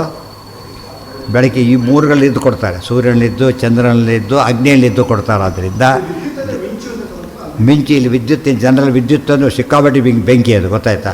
ಒಂದೆರಡು ಹೊಡೆದು ಎಷ್ಟು ಜನ ಬೇಕಾದ್ರೆ ಸಾಯ್ಬೋದು. ಅಗ್ನಿ ಅದು ಆ್ಯಕ್ಚುಲಿ ಫೈರ್, ಅದು ಅದಕ್ಕೆ ಅಗ್ನಿ ಅಂತ ಅರ್ಥ. ಮೂರು ಬಂತಲ್ಲ, ಯಥಾದಿತ್ಯಗತಂ ತೇಜ ಜಗದ್ಭಾಸಯತೆ ಅಖಿಲಂ ಯಚ್ಚಂದ್ರಮಸಿ ಯಚ್ಚಾಗ್ನೌ ತತ್ತೇಜೋ ವಿದ್ಧಿ ಮಾಮಕಂ. ಅದ್ರ ಜ್ಯೋತಿಷು ಆರೋಚನೇಶು, ರೋಚನ ಅಂದರೆ ಬೆಳಗೋದು, ಆರೋಚನೆಗಳು ಚೆನ್ನ ಬೆಳಗೋದು. ಆದಿತ್ಯ ಚಂದ್ರ, ಆದಿತ್ಯ ಚಂದ್ರ ವಿದ್ಯುತ್ ಪರ್ಯಂತಂ ಸ್ಥಿತಾನಾಂ ದೇವಾನಾಂ ಜನ್ಮನಿ ಯಜ್ಞೇ ಯಜ್ಞೋ ವೈ ದೇವಜನ್ಮ ತತ್ರ ಹಿ ದೇವಾ ಪ್ರಾದುರ್ಭವಂತಿ. ಗೊತ್ತಾಯ್ತು, ಬಡಿಸಿದ್ರೆ ಹಾಗೆ ಊಟಕ್ಕೆ ಬರ್ತಾರೋ ಹಾಗೆ ಇದು ಆಹ್ವಾನ ಅಪ್ಸಿಬ್ಬರೂ ಆಗುತ್ತೆ. ಗೊತ್ತಾಯ್ತು, ಆಹ್ವಾನ ಎಷ್ಟು ಊಟ ಇದೆ ಅಂದರೆ ಸಾಕು, ಆವತ್ತ ಆಹ್ವಾನ ಇಲ್ಲದವರು ಹೋಗಿಬಿಡ್ತಾರೆ. ಯಾಕಂದರೆ ಅದು ಹಸಿವು ಅನಿವಾರ್ಯ ಆದ್ದರಿಂದ ತುಂಬಿಸ್ಲಿಕ್ಕೆ ಏನು ಮಾಡಬೇಕಾಗತ್ತೆ, ಅದು ಒಳ್ಳೆಯ ಅವಕಾಶ ಅಂತ ಭಾವಿಸ್ತಾರೆ. ಅದು ಹೋಗೋದು ತಪ್ಪು ಅಂತಲ್ಲ, ಅದಕ್ಕೆ ಹೋಗೋದು ತಪ್ಪ ಅಷ್ಟೇ ಹೊರತು ಪ್ರಸಂಗ ಬಂದಾಗ ದೋಷ ಅನ್ಸೋದಿಲ್ಲ, ಗುಣನೇ. ಅದಕ್ಕೆ ಜನ್ಮನಿ ಯಜ್ಞೋ ವೈ ದೇವಜನ್ಮ ತತ್ರ ಹಿ ದೇವಾ ಪ್ರಾದುರ್ಭವಂತಿ. ಇನ್ನೂ ಹೇಳಿಸ್ ಪ್ರಾದುರ್ಭವಂತಿ, ಪ್ರಾದುರ್ಭಾವ ಕಾಣಿಸ್ಕೋತಾರೆ, ಅನುಗ್ರಹೋನ್ಮುಖರಾಗ್ತಾರೆ. ಆದ್ದರಿಂದ ದೇವತೆಗಳ ಜನ್ಮಭೂಮಿ ಅಂದರೆ ಯಾವುದದು? ಯಜ್ಞ. ಆ ಸೂರ್ಯ ಚಂದ್ರಮಸೌ ಆ ವಿದ್ಯುತಂ ತೇ ವೈ ಲೋಕಾನ್ ಅಧಿಶ್ರಿತಾ ಇತ್ಯಾದಿ ಶ್ರುತೇ. ಎಷ್ಟು ಅದನ್ನೇ ಆಚಾರ್ಯ ಹೇಳಿದ್ದಕ್ಕೆ ಇಮ್ಮಿಡಿಯೇಟ್ ಸಪೋರ್ಟ್ ಕೊಡ್ತಾರೆ ಆರ್ಗ್ಯುಮೆಂಟ್. ಏನದು? ಆ ಸೂರ್ಯ ಚಂದ್ರಮಸೌ ಆ ವಿದ್ಯುತಂ, ಸೂರ್ಯ ಚಂದ್ರ ವಿದ್ಯುತ್ ಇವು ಮೂರು. ತೇ ವೈ ಲೋಕಾನ್ ಅಧಿಶ್ರಿತಾ, ಅವುಗಳ ಮೂಲಕವಾಗಿ ಲೋಕಗಳೆಲ್ಲ ಇವತ್ತು ಬೆಳಕಿಲ್ಲದವ್ರು ಏನು ಕೆಲಸ ಆಗ್ತಿರಲಿಲ್ಲ. ಬೆಳಕಿಲ್ಲ ಅಂದರೆ ಇವತ್ತು ಕರೆಂಟ್ ಇಲ್ಲ ಅಂದರೆ ಹೇಗೆ ಆಗ್ತದೋ, ಬೆಳಕಿಲ್ಲ ಅಂದರೆ ಬೆಳಕೂ ಇಲ್ಲ, ಕರೆಂಟ್ ಇದ್ದರೆ ಬೆಳಕೂ ಇಲ್ಲ. ಬೆಳಕಿಲ್ಲದವ್ರು ಏನು ಮಾಡಲಿಕ್ಕೂ ಆಗೋದಿಲ್ಲ. ಈ ಮೂರದಲ್ಲಿ ಬರೋ ಮೂರು ಕಡೆ ಇದ್ದೇನು ಮಾಡ್ತಾನೆ, ಅದಕ್ಕೆ ಮೂರನ್ನೇ ಮೆನ್ಷನ್ ಮಾಡೋದಕ್ಕೆ ಅದೇ ಕಾರಣ. ಭಗವದ್ಗೀತೆಯಲ್ಲಿ ಮೂರು ಯಾಕೆ ಹೇಳಿದ್ರಲ್ಲಿ ಈ ಬೇಸಿಸ್ ಇದೆ. ಯದಾದಿತ್ಯಗತಂ ತೇಜ ಒಂದಾಯಿತು, ಜಗದ್ಭಾಸಯತೆ ರೋಚನ, ಜಗದ್ಭಾಸಯತೆ ಅಖಿಲಂ ಯಚ್ಚಂದ್ರಮಸಿ ಯಚ್ಚಾಗ್ನವ್, ಮೂರು ಇಲ್ಲೇ ಇರೋದು. ಆದ್ದರಿಂದ ಮೂರನ್ನೇ ಹೇಳೋದಕ್ಕೆ ಕಾರಣ ಮೂರು ಬೆಳಕಿನ ದೊಡ್ಡ ಆಶ್ರಯ ಸ್ಥಾನಗಳು, ಮೇನ್ ಸೋರ್ಸಸ್ ಅವು. ದ್ಯೌರ್ಭಾವ ವಿದ್ಯುತ್ ತತ್ಪತಿಂ ವಾಯಂ ಉಪಾಸ್ಯ ತೇನೈವ ಪರಂ ಉಪಗಚ್ಚಂತಿ ಸೈಷಾ ಬ್ರಹ್ಮಲೋಕೆ ವಿರಾಜತೆ ಇತ್ಯಾದಿ ಶ್ರುತೇ ದ್ಯೌರೇವ ವಿದ್ಯುತ್. ಇದು ವಿದ್ಯುತ್ ಶಬ್ದಕ್ಕೆ ಜೌ ಅಂತ ಹೇಳಿದರೆ, ವಿದ್ಯುತ್ ಅಂದರೆ ಯಾರು? ಭಾರತೀ ದೇವಿ. ವಿದ್ಯುನ್ನಾಮಕ್ಕೆ ವಿಧಿ ಜಾತಿ, ಗೊತ್ತಾಯ್ತಾ? ಭಾರತೀ ದೇವಿ. ಆದ್ದರಿಂದ ದ್ಯೌರ್ಭಾವ ವಿದ್ಯುತ್ ತತ್ಪತಿಂ, ಅವ್ರ ಪತಿ ಯಾರು? ವಿದ್ಯುತ್ಪತಿ ವಾಯುರೇವ ನಯೇದ್ ಬ್ರಹ್ಮ ನ ಚಾಪರ, ಬ್ರಹ್ಮಸೂತ್ರ ಭಾಷೆಯಲ್ಲಿ ಆಚಾರ್ಯರ ಮಾತು. ಅದಕ್ಕೆ ವಿದ್ಯುತ್ತು ವಿದ್ಯುತ್ಪತಿ ವಾಯುಂ ಉಪಗಮ್ಯ ತೇನೈವ ಪರಮಮುಚ್ಚು. ಅಲ್ಲಿ ಬೈಪಾಸ್ ಮಾಡೋಕ್ಕೆ ಬರೋದಿಲ್ಲ ಇವ್ರನ್ನ, ಅವ್ರ ಮೂಲಕನೇ ಹೋಗಬೇಕು ಹೊರತು ಬೇರೆ ದಾರಿ ಇಲ್ಲ. ಸೈಷಾ ಬ್ರಹ್ಮಲೋಕೆ ವಿರಾಜತೆ, ಸಾ ಏಷಾ ಬ್ರಹ್ಮಲೋಕ. ವಿದ್ಯುತ್ ಎಲ್ಲಿದೆ? ಭಾರತೀ ದೇವಿ ಬ್ರಹ್ಮಲೋಕ. ಸರಸ್ವತಿ ಭಾರತೀಯರು ಸತ್ಯಲೋಕ ಆದ್ದರಿಂದ ಅಲ್ಲಿದ್ದಾರೆ. ಇತ್ಯಾದಿ ಶ್ರುತೇ ದ್ಯೌರೇವ ವಿದ್ಯುತ್. ಇತ್ಯಾದಿ ಶ್ರುತೇ ದ್ಯೌಹು ಅಂದರೆ ಭಾರತೀ ಸರಸ್ವತಿಯರೇ ವಿದ್ಯುತ್ ಶಬ್ದ ವಾಚ್ಯರಾಗಿದ್ದಾರೆ. ಇಷ್ಟು ಮಂತ್ರದ ಅರ್ಥ. ಅದು ನೋಡೋದಕ್ಕೆ ಎಷ್ಟು ಸುಲಭವಾಗಿ ಕಾಣಿಸ್ತೇವೋ ಆಚಾರ್ಯ ಬಿಡಿಸಿದಾಗ ಎಷ್ಟು ಉಪಯುಕ್ತವಾಗಿ ಕಾಣಿಸುತ್ತೆ. ಬೆಳ್ಳಟಕ್ಕೆ ದುರ್ಗಮವಾದ ಅರ್ಥ ಸುಮ್ಮನೆ ಬಡಿಸ್ಬಿಟ್ರೆ ಸಾಮಾನ್ಯ ಅರ್ಥ, ಒಳಗಿನ ನೋಡಿದಾಗ ಏನಾಯ್ತದೋ ಎಷ್ಟು ಅರ್ಥ ತುಂಬಿಸ್ತಾರೆ. ಇದು ಭಾಷ್ಯ ಅಂದರೆ ಹಾಗೆ. ದ್ಯೌರ್ಭಾವ ವಿದ್ಯುತ್ ತತ್ಪತಿಂ ವಾಯುಂ ಉಪಗಮ್ಯ ತೇನೈವ ಪರಂ ಉಪಗಚ್ಚಂತಿ ಸೈಷಾ ಬ್ರಹ್ಮಲೋಕೆ ವಿರಾಜತೆ ಇತ್ಯಾದಿ ಶ್ರುತೇ ದ್ಯೌರೇವ ವಿದ್ಯುತ್. ಈಗ ಅರ್ಚತ ಪ್ರಾರ್ಚತ ಪ್ರತಿನಿತ್ಯ ಹೇಳೋ ಮಂತ್ರ ಏನು ಎಲ್ಲಿದೆ? ಇತ್ಯಾದಿ ಶ್ರುತೇ ದ್ಯೌರೇವ ವಿದ್ಯುತ್.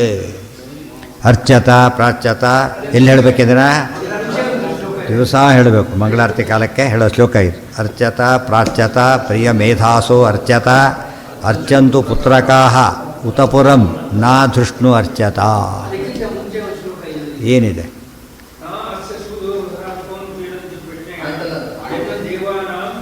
ಹಿಂದೆ ಆಯ್ತು, ಅದೆಲ್ಲ ಹಿಂದೆ ಆಯಿತು. ಇಲ್ಲ ಹಿಂದೆ ಮುಂದೆ ಆಗಿದೆ ಅಷ್ಟೆ.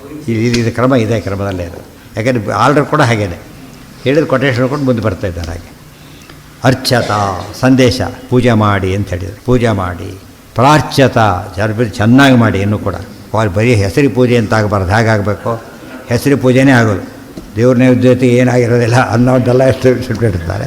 ತಮ್ಮ ಅಡಿ ಫುಲ್ಲಾಗಿರೋದು ಅದಲ್ಲ. ಮತ್ತು ಅದು ಮಾಡೋದೆಲ್ಲ ಬೇರೆ, ಅದು ಬೇರೆ, ಅದೆಲ್ಲ ವಿಷಯ ಬೇರೆ. ಆದರೆ ದೇವ್ರ ಪೂಜೆ ಮಾಡಬೇಕು ಮತ್ತು ಎಷ್ಟು ಮುಖ್ಯನೋ ಹೇಗೆ ಮಾಡಬೇಕು, ಆದಷ್ಟು ಏನೇ ಕೆಲಸ ಮಾಡೋದಾಗಲಿ ಹೇಗಿರೋ ಕ್ವಾಲಿಟಿ ಅದು ನಾವು ಬಿಡಿದವ್ರನ್ನ ಎಕ್ಸ್ಪೆಕ್ಟ್ ಮಾಡ್ತೀವಿಲ್ಲ ನಾವೀಗ. ಕಾರ್ಪೆಂಟ್ರ್ ಬರ್ತಾನೆ, ಕೆಲಸ ಹೇಗೆ ಮಾಡಬೇಕು ಅಂತ ಎಕ್ಸ್ಪೆಕ್ಟ್ ಮಾಡ್ತೀವಿ, ಚೆನ್ನಾಗಿ ಮಾಡು. ಯಾರೇ ಬಂದರೂ ಕೂಡ ಏನು ಉತ್ತರ, ಹೋಗಿ ಪೊರಕೆದ ಕಸ ಗುಡಿಸ್ತಾರೆ, ಹೇಗೆ ಗುಡಿಸ್ಬೇಕು ಅವನು? ಈ ಗುಡಿಸಿರೋ ಎಲ್ಲ ಕಸ ಹಾಗೆ ಬಿದ್ದಿದೆ ಅಂತ ಬೈಯೋದಿಲ್ಲ. ಹಾಗೆ ಗುಡಿಸಿದ್ದು ಹೌದು, ಕೆಲಸ ಆಗಿಲ್ಲ. ದೇವ್ರ ಪೂಜೆ ಕೂಡ ಎಲ್ಲ ಆ ಕ್ವಾಲಿಟಿಯಲ್ಲಿ ಮಾಡಬೇಕು. ಉತ್ತಮ, ಮಧ್ಯಮ, ಅಧಮ. ನಮಗೆ ಅನಿವಾರ್ಯವಾದಾಗ ಮಾತ್ರ ಏನು ಮಾಡಬೇಕಾಗ, ಬೇರೆ ದಾರಿ ಇಲ್ಲ. ಆಗ ನೆಕ್ಸ್ಟ್ ಸ್ಟೆಪ್ ಮಧ್ಯಮ. ಅದೂ ಆಗದೆ ಹೋದಾಗ ಅಧಮ. ಅಷ್ಟೇ ಹೊರತು ಶುರು ಮಾಡೋದೇ ಅಧಮದಿಂದ ನಾವು. ನಮ್ಮ ಟಾರ್ಗೆಟ್ 35 ಇದ್ದರೆ ಪಾಸ್ ಆಗುತ್ತೆ, ಸ್ವಲ್ಪ ಹೆಚ್ಚು ಕಡೆ ಫೇಲ್ ಆಗಿಬಿಡ್ತಾರೆ ನಾವು. ಟಾರ್ಗೆಟ್ ಫಸ್ಟ್ ಸೆಕೆಂಡ್ ಕ್ಲಾಸ್ ಬರೋ ಚಾನ್ಸಸ್ ಜಾಸ್ತಿ ಆಗಿ. ನಾವು ಎಲ್ಲದಕ್ಕೂ ದೇವ್ರ ವಿಷಯ ಬಂತೋ ಇಲ್ಲ, ನೋ ಟಾರ್ಗೆಟೇ ಇಲ್ಲ ಮಾಡಿದರೆ ಲೀಸ್ಟ್ ಪ್ರಯಾರಿಟಿ. ಹಾಗಾಗಬಾರ್ದು, ಫಸ್ಟ್ ಕೊಡಬೇಕು. ಆಗ ದೇವ್ರು ಏನು ಮಾಡ್ತಾನೆ, ಅದನ್ನು ತಕ್ಕಂತೆ ಅನುಗ್ರಹ ಮಾಡ್ತಾನೇ ಇರ್ತಾನೆ. ಸೈಷಾ ಅರ್ಚತ ಪ್ರಾರ್ಚ್ಯತ ಪ್ರಿಯ ಮೇಧಾಸಹ ಅರ್ಚತ. ಪ್ರಿಯ ಮೇಧಾಸಹ, ನಿಮಗೆ ಜ್ಞಾನ ಬೇಕೋ ದೇವ್ರ ಪೂಜೆ ಮಾಡಿ. ಮೇಧಸ್ಸು ಅಂದರೆ ಜ್ಞಾನ ಬರೀತಾರೆ, ಅದೆಲ್ಲ ಅರ್ಥಲ್ಲಿ ಹೇಳ್ತಾರೆ. ಅದು ಬೇಕು ಅಂತ ಹೇಳಿದ್ರೆ ಯಜ್ಞ ಮಾಡಿ, ಯಜ್ಞದಿಂದ ಜ್ಞಾನ ಬರೋದು. ಅರ್ಚತ ಅರ್ಚಂತು ಪುತ್ರಕಾಹ. ಇನ್ನೊಂದು ಪ್ರಶ್ನೆ ಬಂತು, ನಮಗೇನು ಬರೋದಿಲ್ಲ, ನಾವೇನು ದೇವ್ರ ಪೂಜೆ ಮಾಡೋದು ಅಂದರೆ ಪುತ್ರಕಾಹ. ಪುತ್ರ ಚಿಕ್ಕವರು, ಪುತ್ರಕಾರ ಮಕ್ಕಳೇ ಅಂತೆಲ್ಲ ಆಯ್ತು. ಮಕ್ಕಳೇ ನೀವು ಪೂಜೆ ಮಾಡಿ, ಬಂದಷ್ಟು ಪೂಜೆ ಮಾಡಿ, ಆಯಿತಾ? ಉದ್ಧವ ಭಾಗವತ ಹೇಳ್ತಾರೆ, 5 ವರ್ಷದ ಕೂಸು ಅಷ್ಟೇ, ತಾಯಿ ಊಟಕ್ಕೆ ಬಾ ಅಂತ ಕರಲ್ಲಂತೆ. ಏನಂತಾನಾತ? ಇಲ್ಲ ಪೂಜೆ ಮಾಡ್ತೀನಿ ಆಮೇಲೆ ಬರ್ತೀನಿ ಅಂತ ಹೇಳಿದ ಅಂತೇಳಿ. ಉದ್ಧವನ ಪರಿಚಯ ಮಾಡಿಕೊಡ್ಬೇಕಾದ್ರೆ ಬಾಲ್ಯದಿಂದನೂ ಉದ್ಧವ ಹೇಗಿದ್ದ ಅಂದರೆ ಅಷ್ಟು ದೇವ್ರ ಬಗ್ಗೆ ಭಕ್ತಿ ಇತ್ತು. ಅದಕ್ಕೆ ಪುತ್ರಕಾಹ. ತುಂಬ ಜನ ಏನೂ ಗೊತ್ತಿಲ್ಲ, ದೇವ್ರ ಪೂಜೆ ಇಲ್ಲ. ಎಲ್ಲ ಗೊತ್ತಿದ್ದೆ ಬತ್ತಾಗಿ ದೇವ್ರ ಪೂಜೆ ಉಲ್ಟ ಪಲ್ಟ. ಒಂದು ದೇವ್ರ ಪೂಜೆ ಕ್ಯಾನ್ಸಲ್ ಆಗಬೇಕಷ್ಟೆ. ಗೊತ್ತಿದ್ದರಲ್ಲೇ ಮಾಡಿ, ಎಷ್ಟು ಕಡಿಮೆ ಗೊತ್ತಿರುತ್ತಲ್ಲ ಪರವಾಗಿಲ್ಲ, ದೇವ್ರ ಪೂಜೆ ಅಂತ ಮಾಡಿ. ಹೆಸರು ಏನು ಮುಂದಿಟ್ಕೊಂಡು ನೀರು ಹಾಕಿಬಿಟ್ಬಿಡಿ, ಕೊನೆ ಪಕ್ಷ ಒಳ್ಳೆ ನೀರು ಹಾಕಬೇಕಷ್ಟೇ. ಆಗ ಮಾಡಿದ್ರೆ ಬೇಕಾಷ್ಟಿದಾಗ ನೀರು ಕ್ರಮೇಣ ಏನೋ ಎಫೆಕ್ಟ್ ಕ್ರಿಯೇಟ್ ಆಗುತ್ತೆ. ಅದು ಆಗುತ್ತೆ. ಅದು ಹೇಳಿದ್ನಲ್ಲ, ಇವನು ಕೋಮಾದಲ್ಲಿ ಇದ್ದಾನೆ, ಗ್ಲೂಕೋಸ್ ಕೊಡ್ತು, ಕೊಡ್ಲಿಕ್ಕೆ ಬರೋದಿಲ್ಲ ಅವನಿಗೆ. ಆರೋಗ್ಯ ಸರಿ ಹೋಯ್ತು, ಎಷ್ಟು ಇಂಪ್ರೂವ್ ಆಯ್ತು ಈಗ ಅವನಿಗೆ. ಅಲ್ಲಿ ಕೈ ಬಿಟ್ಬಿಟ್ರೆ ಹೋಗೇ ಬಿಡ್ತಿದ್ದ. ಆಗ ಮಾಡೋ ಟ್ರೀಟ್ಮೆಂಟ್ ಹೇಗೋ ಹಾಗಿರ್ಬೇಕು. ಎಂದು ನೆಗೆಟಿವ್ ಅಪ್ರೋಚ್ ಇರಬಾರ್ದು. ಎಷ್ಟು ಇದರಲ್ಲಿ ಏನು ಮಾಡ್ತೀವಿ ಅಷ್ಟು ಮಾಡಿ. ಕೆಲವು ಇರ್ತಾ ಎಲ್ಲೋ ಅಪಾರ್ಟ್ಮೆಂಟ್ ಇದ್ದೇವೆ, ನಿಮ್ಮ ಬೇರೆ ನೀರು ನೀವು ಕುಡಿದಂತೂ ಕುಡಿತೀರಾ ನೀರು, ಈಗ ಅಡುಗೆದು ಉಪಯೋಗಿಸ್ತೀರಾ, ಅದನ್ನೇ ದೇವ್ರು ದಿವಸ ಅಭ್ಯಾಸ ಇಲ್ಲ. ಒಳ್ಳೆ ಸಿಕ್ಕಾಗ ಅದಕ್ಕೆ ಹೋಗಲೇಬೇಕು, ಸಿಕ್ಕಿದಾಗ ಅದನ್ನು ಮಾಡಬೇಕು. ಅರ್ಚಂತು ಪುತ್ರಕಾಹ ಉತ ಪುರಂ ನಾ ಧೃಷ್ಣರ್ಚತ. ಹುಷಾರು, ನೀವು ಬರೀ ಪ್ರತಿಯೊಬ್ಬ ಪೂಜೆ ಮಾಡಬೇಡಿ, ಒಳಗಿರೋ ದೇವ್ರನ್ನ ಪೂಜೆ ಮಾಡಿ ಅಂತ ಹೇಳ್ತಾರೆ. ಕೊನೆ ಎಚ್ಚರಿಕೆ, ಪೂಜೆ ಕ್ವಾಲಿಟಿಯೊಳಗೆ ಈ ಕ್ವಾಲಿಟಿ ಬರೀಬಾರ್ದಷ್ಟೇ. ಬರೀ ಕಲ್ಲಿಗೆ ಅಭಿಷೇಕ ಮಾಡ್ತೇವೆ, ಲೋಹಕ್ಕೆ ಅಭಿಷೇಕ, ಆ ಭಾವನೆ ಇರಬಾರ್ದಷ್ಟೇ. ಉಳಿದೆಲ್ಲ ಕ್ಷಮ್ಯ, ಇದು ಅಕ್ಷಮ್ಯ. ಯಾಕೆ? ಜಡ ಈಶ್ವರ ಭೇದ, ದೇವ್ರನ್ನ ಜಡ ಆಗಿಬಿಡ್ತಾನೆ ಮತ್ತೆ. ಆದ್ದರಿಂದ ಇಂಥ ತಪ್ಪುಗಳು ಮಾಡಬೇಡಿ ಅಂತ ಹೇಳಿದೆ. ಇಂಥ ತಪ್ಪನ್ನು ಮಾಡಬೇಡಿ ಅದು ಎಕ್ಸ್ಪ್ಲೇನ್ ಮಾಡ್ತೀವಿ. ಎಷ್ಟು ನೋಡಿದ್ರೆ ಎಷ್ಟು ಇದಕ್ಕೆ ಎಷ್ಟು ವಿಶೇಷ ಅಂಶ ಹೇಳ್ತಾರೆ ಆಚಾರ್ಯರಿಗೆ. ಹಾಂ, ಏನು ಯಾವುದನ್ನು ಇಲ್ಲ ಮಂಗಳಾರತಿ ಕಾಲಕ್ಕೆ ಹೇಳಬೇಕು. ಮಂಗಳಾರತಿ ಕಾಲಕ್ಕೆ ಹೇಳೋದು, ಧೂಪಾರತಿಗಲ್ಲ, ಮಂಗಳಾರತಿಗೆ ಹೇಳಬೇಕು. ಅರ್ಚನಂ ಈಗ ಹೇಳಿದೆ. ಅಜ್ಜನ ಅಂದ್ರೇನು, ಪ್ರಾರ್ಚನ ಅಂದ್ರೇನು ಎಲ್ಲ ಬಿಡಿಸ್ತಾರೆ ಆಚಾರ್ಯ. ಅರ್ಚನಂ ಯಜ್ಞಾದಿ, ಯಜ್ಞ ಮೊದಲಾದ್ರೆ ಅರ್ಚನ ಅಂತ ಕರೀತಾರೆ. ಪ್ರಾರ್ಚನಂ ಅಂದರೆ ಜ್ಞಾನ ಧ್ಯಾನಾದಿ, ಹೊಸ ಅರ್ಥ ಬಂತದ್ದು. ಒಂದು ಪೂಜೆಯಿಂದ ಅಷ್ಟೇ ಬರ್ತಾ ಬಂದಿತ್ತು. ಆದರೆ ಪೂಜೆ ಮಾಡೋರೇ ಇದ್ದಾರೆ ಎಷ್ಟೋ ಜನ, ಅವ್ರಿಗೇನು ಉಪಯೋಗ ಆಗುತ್ತೆ ಅಂದರೆ ಇನ್ನು ಮುಂದೆ ಹೋಗಿ ಈಗ ಏನು ಓದಬೇಕು? ಯಜ್ಞಯಾಗಾದಿಗಳನ್ನು ಮಾಡಿ, ಯಜ್ಞಾದಿ ಆ ಕ್ವಾಲಿಟಿ ಮೇಂಟೈನ್ ಮಾಡಿ. ಪೂಜೆ ಎಲ್ಲ ಮುಗೀತು, ಇದನ್ನು ಮಾಡಿ. ಇನ್ನೂ ಪ್ರಾರ್ಚನ ಭಾರಿ ದೊಡ್ಡ ಪೂಜೆ ಮಾಡಿ. ದೊಡ್ಡ ಪೂಜೆ ಯಾವುದು ಅಂದರೆ ಜ್ಞಾನಯಜ್ಞ, ಜ್ಞಾನ ಧ್ಯಾನಾದಿ. ಸೋಪಾಸನಾಚ ದ್ವಿವಿಧ ಶಾಸ್ತ್ರಾಭ್ಯಾಸ ಸ್ವರೂಪಿಣಿ ಧ್ಯಾನರೂಪ ಪರಾಚೈವ. ಸದಾಚಾರ ಸ್ಮೃತಿಯಲ್ಲಿ ಧ್ಯಾನ ಪ್ರವಚನಾಭ್ಯಾಂಚ ಯಥಾಯೋಗ್ಯ ಉಪಾಸನಂ. ಇದು ಅರ್ಥ ಮಾಡಿಕೊಂಡ್ರೆ ಹೈಯೆಸ್ಟ್ ನಾವೀಗ. ಸೊ ಅದಕ್ಕೆ ಹೇಳ್ತಾರೆ, ನೀವು ಎಷ್ಟೇ ಪೂಜೆ ಮಾಡಿದರೂ ಜ್ಞಾನ ಕಾರ್ಯದ ಮುಂದೆ ಅದು ಭಾಳ ಕಡಿಮೆ ತಿಳಿತಿಲ್ಲ. ಒಬ್ಬರಿಗೆ ಪಾಠ ಹೇಳಿದರೂ ಕೂಡ ಗೊತ್ತಾಯ್ತಾ, ದೇವ್ರಿಗೆ 100 ದೇವ್ರ ಪೂಜೆ ಮಾಡೋದು ಪುಣ್ಯ ಬರುತ್ತೆ ಅಂತ. 100 ದೇವ್ರ ಒಬ್ಬರಿಗೆ ಪಾಠ ಹೇಳಿದರೆ ಒಬ್ಬನಿಗೆ 100 ದೇವ್ರ ಪೂಜೆ ಮಾಡೋಷ್ಟು ಪುಣ್ಯ ಬರುತ್ತೆ. ಅಂದರೆ ದೇವ್ರ ಪೂಜೆ ಕ್ಯಾನ್ಸಲ್ ಮಾಡೋಂಗಿಲ್ಲ, ಅದು ಸಂಕೋಚ ಮಾಡಿ ಇದ್ರ ಎಂಟ್ರಿನೇ ಇಲ್ಲ. ಎಂಟ್ರಿ ಓಪನ್ ಆಗೋದೇ ಇದೆ, ಪಾಸ್ವರ್ಡ್ ಇದ್ದಾಗ ಅದು. ಆದ್ದರಿಂದ ಬಿಡ್ಲಕ್ಕೆ ಬರೋದಿಲ್ಲ. ಬಟ್ ಮೆಕ್ಯಾನಿಕಲಿ ಮಾಡ್ತಾ ಟೈಮ್ ವೇಸ್ಟ್ ಮಾಡಬೇಡಿ, ಜ್ಞಾನಕ್ಕೆ ಶಿಫ್ಟ್ ಆಗಬೇಕು. ಜ್ಞಾನ ಧ್ಯಾನಾದಿ ಶ್ರೇಯಾನ್ ದ್ರವ್ಯಮಯಾತ್ ಯಜ್ಞಾತ್ ಜ್ಞಾನಯಜ್ಞ ಪರಂತಪ. ಭಗವದ್ಗೀತೆಯಲ್ಲಿ ಹೇಳಿಬಿಟ್ಟಿದ್ದಾರದು. ಅತಿ ಶ್ರೇಷ್ಠವಾದ ಯಜ್ಞ ಯಾವುದು ಅಂದರೆ ಜ್ಞಾನಯಜ್ಞ. ಜ್ಞಾನಯಜ್ಞಕ್ಕಿರೋ ಮಹತ್ವ ಇನ್ಯಾವುದಕ್ಕೂ ಎಲ್ಲ ಮಾಡ್ತಾನೆ. ಜ್ಞಾನ ಒಂದಿಲ್ಲ ಅಂದರೆ ಆ ಯಜ್ಞಕ್ಕೆ ಲೀಸ್ಟ್ ಕ್ವಾಲಿಟಿ, ಅದು ಸುಮ್ಮನೆ ನೇಮ್ಸೇಕೆ ಆಗೋದು. ಜ್ಞಾನ ಸ್ವಲ್ಪ ಆದರೂ ಅದರಲ್ಲಿರಬೇಕು. ಇತಿ ಭಗವದ್ವಚನ, ಪರಮಾತ್ಮನೇ ಹೇಳಿರೋ ಮಾತು. ಪ್ರಿಯಯಜ್ಞಾ ಅರ್ಚತ ಪ್ರಿಯಜ್ಞಾನಾ ಅರ್ಚತ ಪುತ್ರಕಾ ಅಲ್ಪಕಾ ಅಪಿ ಅರ್ಚತ ಪ್ರಿಯಯಜ್ಞಾ ಅರ್ಚತ. ಯಜ್ಞ ಮಾಡಬೇಕು ಅಂತಿದೆಯೋ ಮಾಡಿ ಅಂತ ತಾತ್ಪರ್ಯ ಅಷ್ಟೇ. ನಿಮಗೆ ಎರಡು ದೇವ್ರ ಪೂಜೆ ಕಾಮನ್ ಆಯ್ತು. ಈಗ ಈ ಮುಂದೆ ಅರ್ಚತ ಪ್ರಾಚ್ಯತ ಮುಂದೆ ಹೇಳಿದ್ರಿ. ಈಗ ಯಜ್ಞಯಾಗಾದಿಗಳನ್ನು ಮಾಡಿ ಪೂಜೆ ಮಾಡಿ ಸ್ವಲ್ಪ ಮೇಲೆ ಬರ್ತೀವಿ. ಅದು ಅರ್ಚತ. ಪ್ರಿಯ ಮೇಧಾಸಹ ಜ್ಞಾನಪ್ರಿಯರು ಇನ್ನೂ ಅಂತ ಮುಂದೆ ಹೋಗಿ, ಪ್ರಾರ್ಚತ ಇನ್ನೂ ಮುಂದೆ ಹೋಗಿ ಅಂತ ಹೇಳಿ. ಇವತ್ತು ಮಾರ್ಕ್ಸ್ ನೋಡ್ತಾರೆ, ನೀ ಕೆಲಸಕ್ಕೆ ಸೇರೋದು ವಾಸಿ ಅಂತ ಹೇಳ್ತಾರೆ. ಕೆಲವರನ್ನ ಮುಂದೆ ಓದು ಅಂತ ಹೇಳ್ತಾರೆ. ಆ ರೀತಿ ಯಾಕೆ ಅವ್ರಿಗೆ ಸಾಮರ್ಥ್ಯ ಇದೆ ಓದೋದಕ್ಕೆ. ಇಲ್ಲಿ ಇಲ್ಲ, ಇದು ಪಾಸಾಗಿರೋದೇ ಮಿನಿಮಮ್ ತೊಗೊಂಡು ಮುಂದೆ ಹೋಗ್ಬಿಟ್ರೆ ಏನಾಗ್ತದೆ, ಫೇಲ್ ಆಗ್ತಾನೆ, ಕೆಲಸಕ್ಕೆ ಲೇಟ್ ಬೇರೆ ಆಗ್ತದೆ. ಆಮೇಲೆ ಈ ಕೆಲಸನೂ ಸಿಗೋದಿಲ್ಲ ಅಂದರೆ ಮೊದಲು ಸೇರಿಬಿಡು ಅಂತ ಹೇಳ್ತಾರೆ. ಅದಕ್ಕೆ ಆ ಕ್ವಾಲಿಟಿ ಇದ್ದರೆ ಯಜ್ಞ ನಿಂತ್ಕೊಂಡ್ಬಿಡು. ಇನ್ನೂ ಸಾಧ್ಯ ಮುಂದಕ್ಕೆ ಹೋಗು, ಜ್ಞಾನಯಜ್ಞವನ್ನು ಮಾಡು. ಪ್ರಿಯ ಜ್ಞಾನಾಹ ಅದಕ್ಕೆ ಅಲ್ಲಿ ಉಪಯೋಗಿಸಿರೋದು ಪ್ರಿಯ ಮೇಧ ಅಂತ ಉಪಯೋಗಿಸಿದ್ದಾರೆ. ಮೇಧ ಶಬ್ದಕ್ಕೆ ಎರಡು ಅರ್ಥ ಇದೆ, ಯಜ್ಞ ಅಂತ ಅರ್ಥ ಇದೆ, ಜ್ಞಾನ ಅಂತ ಅರ್ಥ ಇದೆ. ಅದೇ ಪದದ ಸ್ವಾರಸ್ಯನ ಆಚಾರ್ಯ ಹೇಗೆ ಸೋರಿಸ್ತಾರೆ ಅಂದರೆ, ಬೇರೆ ಪದ ಹಾಕಿದರೆ ಅಕಸ್ಮಾತ್ ಪ್ರಿಯ ಯಜ್ಞ ಅಂತ ಹಾಕಿಬಿಟ್ಟಿದ್ರೆ ಜ್ಞಾನ ಮಿಸ್ ಆಗೋದು. ಸೇರಿಸ್ಕೋಬೇಕಾಗಿತ್ತು ಅಷ್ಟೇ, ಡೈರೆಕ್ಟೇ ಬರುತ್ತೆ. ವೇದ ಅಂತ ಹಾಕಿದ್ದರಿಂದ ಪ್ರಿಯ ಯಜ್ಞಾ ಪ್ರಿಯ ಜ್ಞಾನಾಹ ಎಲ್ಲರೂ ಪೂಜೆ ಮಾಡಿ. ಪುತ್ರಕಾಹ ಅಲ್ಪಕಾಹ ಚಿಕ್ಕವರು ನೀವೆಲ್ಲ ಅಪಿ ಅರ್ಚತ ನೀವು ಪೂಜೆ ಮಾಡಿ ಬಿಡಬೇಡಿ. ನಿಮ್ಮ ಕ್ವಾಲಿಟಿ ಮಾಡಿ, ನಿಮ್ಮೇನು ಸಾಧ್ಯ ಆಗುತ್ತೋ ಮಾಡಿ. ನ ಬುದ್ಧಿಭೇದಂ ಜನಯೇತ್ ಅಜ್ಞಾನಾಂ ಕರ್ಮಸಂಗೀನಾಂ ಜೋಷಯೇತ್ ಸರ್ವಕರ್ಮಾಣಿ ವಿದ್ವಾನ್ಯುಕ್ತ ಸಮಾಚರನ್ನಿತಿ ಚ. ಇದು ದೊಡ್ಡ ಸಂದೇಶ ಇದೆ. ಯಾವಾಗಲೂ ಕಡಿಮೆ ಜನಗಳ ಬಗ್ಗೆ ನೀವೇನು ಮಾಡ್ಲಿಕ್ಕೆ ಹೋಗಬಾರ್ದು, ಅನಾದರ ತೋರಿಸ್ಬೇಡಿ. ಅವರಿಗೇನು ಮಾಡೋದು, ಕೆಲವು ಸುಮ್ಮನೆ ಜನ ಬೈದು ಬಿಡೋರು, ವಾಯ್ಸ್ ತಪ್ಪು ಹೇಳಿದೆ, ನೀವು ಬಾಯಿ ಬಂದ ಯಾವ ಸ್ಥಿತಿ ಬಿಟ್ಟೇ ಬಿಡ್ತಾರೆ. ನಾವು ಹಾಗೆ ಮಾಡಬಾರ್ದು. ಅವ್ರು ಒಳ್ಳೆ ದಾರಿಯಲ್ಲಿ ಇದ್ದಾನೆ ಪಾಪ, ಅವನಿಗೆ ತಪ್ಪು ಮಾಡ್ತಿದ್ದಾನೆ, ಸರಿ ಮಾಡಬೇಕು ಅಷ್ಟೇ ಹೊರತು ಏನು ಮಾಡಿಕೊಡೋದು ತೆಗಿಬಾರ್ದು. ಅವತ್ತು ಮಧ್ಯೆ ಅನೇಕ ಪರೀಕ್ಷೆ ಯಾಕೆ ಮಾಡ್ತಾರೆ ಸ್ಕೂಲ್ಗಳಲ್ಲೆಲ್ಲ, ತಪ್ಪನ್ನು ತಿದ್ದಕ್ಕೋಸ್ಕರ. ತಿದ್ದಿ ಒಂದು ಮುಂದೆ ಸ್ಟ್ಯಾಂಡ್ ಬರುತ್ತೆ. ಏಕದಮ್ ಪರೀಕ್ಷೆಗೆ ಹೋದಾಗ ಅವನಿಗೆ ಎಷ್ಟೋ ತಪ್ಪು ಉಳ್ಕೊಂಡ್ಬಿಡುತ್ತೆ. ಹಾಗೆ ಆದ್ದರಿಂದ ಕರೆಕ್ಟ್ ಟೀಚರ್ಸ್ ಇರಬೇಕು. ಅವ್ರು ಟೀಚಿಂಗ್ ನಮ್ಮ ಮೆಥಡ್ ಆಗಬೇಕೆ ಹೊರತು ಪೊಲೀಸ್ ಡಿಪಾರ್ಟ್ಮೆಂಟ್ ಆಗಬಾರ್ದು. ಎಜುಕೇಷನ್ ಡಿಪಾರ್ಟ್ಮೆಂಟ್ ಆಗಿರಬೇಕು ಅಂದರೆ ಎಜುಕೇಟ್ ಮಾಡ್ತಿರ್ಬೇಕೆ ಹೊರತು ಏನೇ ವರ್ಸ್ಟ್ ಸ್ಟೂಡೆಂಟ್ ಅವನು ಕ್ಲಾಸಿಗೆ ಕೊನೆಯ ದಿವಸವೇ ಬಂದೇನೆ, ಟರ್ಮ್ ಕ್ಲೋಸ್ ಆಗೋ ದಿವಸ ಬಂದೇನೆ, ಅಟೆಂಡೆನ್ಸ್ ಸಂಬಳ ಕೊಟ್ಟಿದ್ದಾನೆ ಅಷ್ಟೇ. ಅಲ್ಲಿಗೂ ಏನು ಹೇಳುತ್ತೆ, ಹಾಳಾಗಿ ಹೋಗು, ಬಿಡಬೇಡ, ನೀವು ಸ್ವಲ್ಪ ಒಂದಷ್ಟು ಬರಿ ಅಂತ ಹೇಳ್ತಾರೆ ಮನೆ ಭಾಷೆ. ಒಂದಷ್ಟು ಬರಿ, ಒಂದಷ್ಟು ಮುಂದೆ ಕನಿಷ್ಠ ಪರೀಕ್ಷೆ ಆಗಿರ್ತಾರೆ ಗೊತ್ತಾಗುತ್ತೆ. ಮುಂದಿನ ಸತ್ಗೆ ಹೋಗೋದು ವೇಸ್ಟ್ ಅಲ್ಲ, ಯಾವುದು ಕೂಡ ಏನಾಗೋದಿಲ್ಲ ವೇಸ್ಟ್, ಏನೋ ಒಂದು ಉಪಯೋಗ ಆಗುತ್ತೆ. ಆದ್ದರಿಂದ ಡಿಸ್ಕರೇಜ್ ಮಾಡಬಾರ್ದು. ನಮ್ಮ ಡಿಸ್ಕರೇಜ್ ಮಾಡೋ ಪದ್ಧತಿ ಬಂದಿದ್ದಕ್ಕೆ ಏನಾಯಿತು, ಬಿಟ್ಟು ಪೂರ್ತಿ ಬೇರೆ ಹೊರಟೋಗ್ಬಿಟ್ರು. ಎಲ್ಲಿವರೆಗೂ ಅಂದರೆ ಪೂರ್ತಿ ನಾಟ್ ರೀಚಬಲ್ ಅದ್ರ ಕಡೆಗೆ. ಹಾಗಾಗಬಾರ್ದು. ಅದಕ್ಕೆ ಹೇಳ್ತಾರೆ ಅಲ್ಪಕಾಹ, ಪುತ್ರ ಅಂದರೆ ಚಿಕ್ಕವನು, ಮಗು, ಇನ್ನೂ ಚಿಕ್ಕವನು. ಪುತ್ರಕ, ಬಾಲ ಬಾಲಕ, ಕಾ ಸೇರಿಸಿದ್ದಷ್ಟು ಏನಾಗುತ್ತದು ಇನ್ನೂ ಕಡಿಮೆ ಅಂತ ಅರ್ಥ. ಅಲ್ಪಕಾಹ ಅಪಿ ಅರ್ಚತ ನ ಬುದ್ಧಿಭೇದಂ ಜನಯೇತ್ ಅಜ್ಞಾನಾಂ ಕರ್ಮಸಂಗೀನಾಂ. ಯಾರೋ ಮನೆಗೆ ಹಿಡ್ಕೊಂಡಿದ್ದ ಸಾಯಂಕಾಲ 6 ಗಂಟೆ ಹೊತ್ತು ಸಂಧ್ಯಾ ವಂದನೆ ಮಾಡಬೇಕು ಅವನೀಗ, ಗೊತ್ತಾಯ್ತಿಲ್ಲ.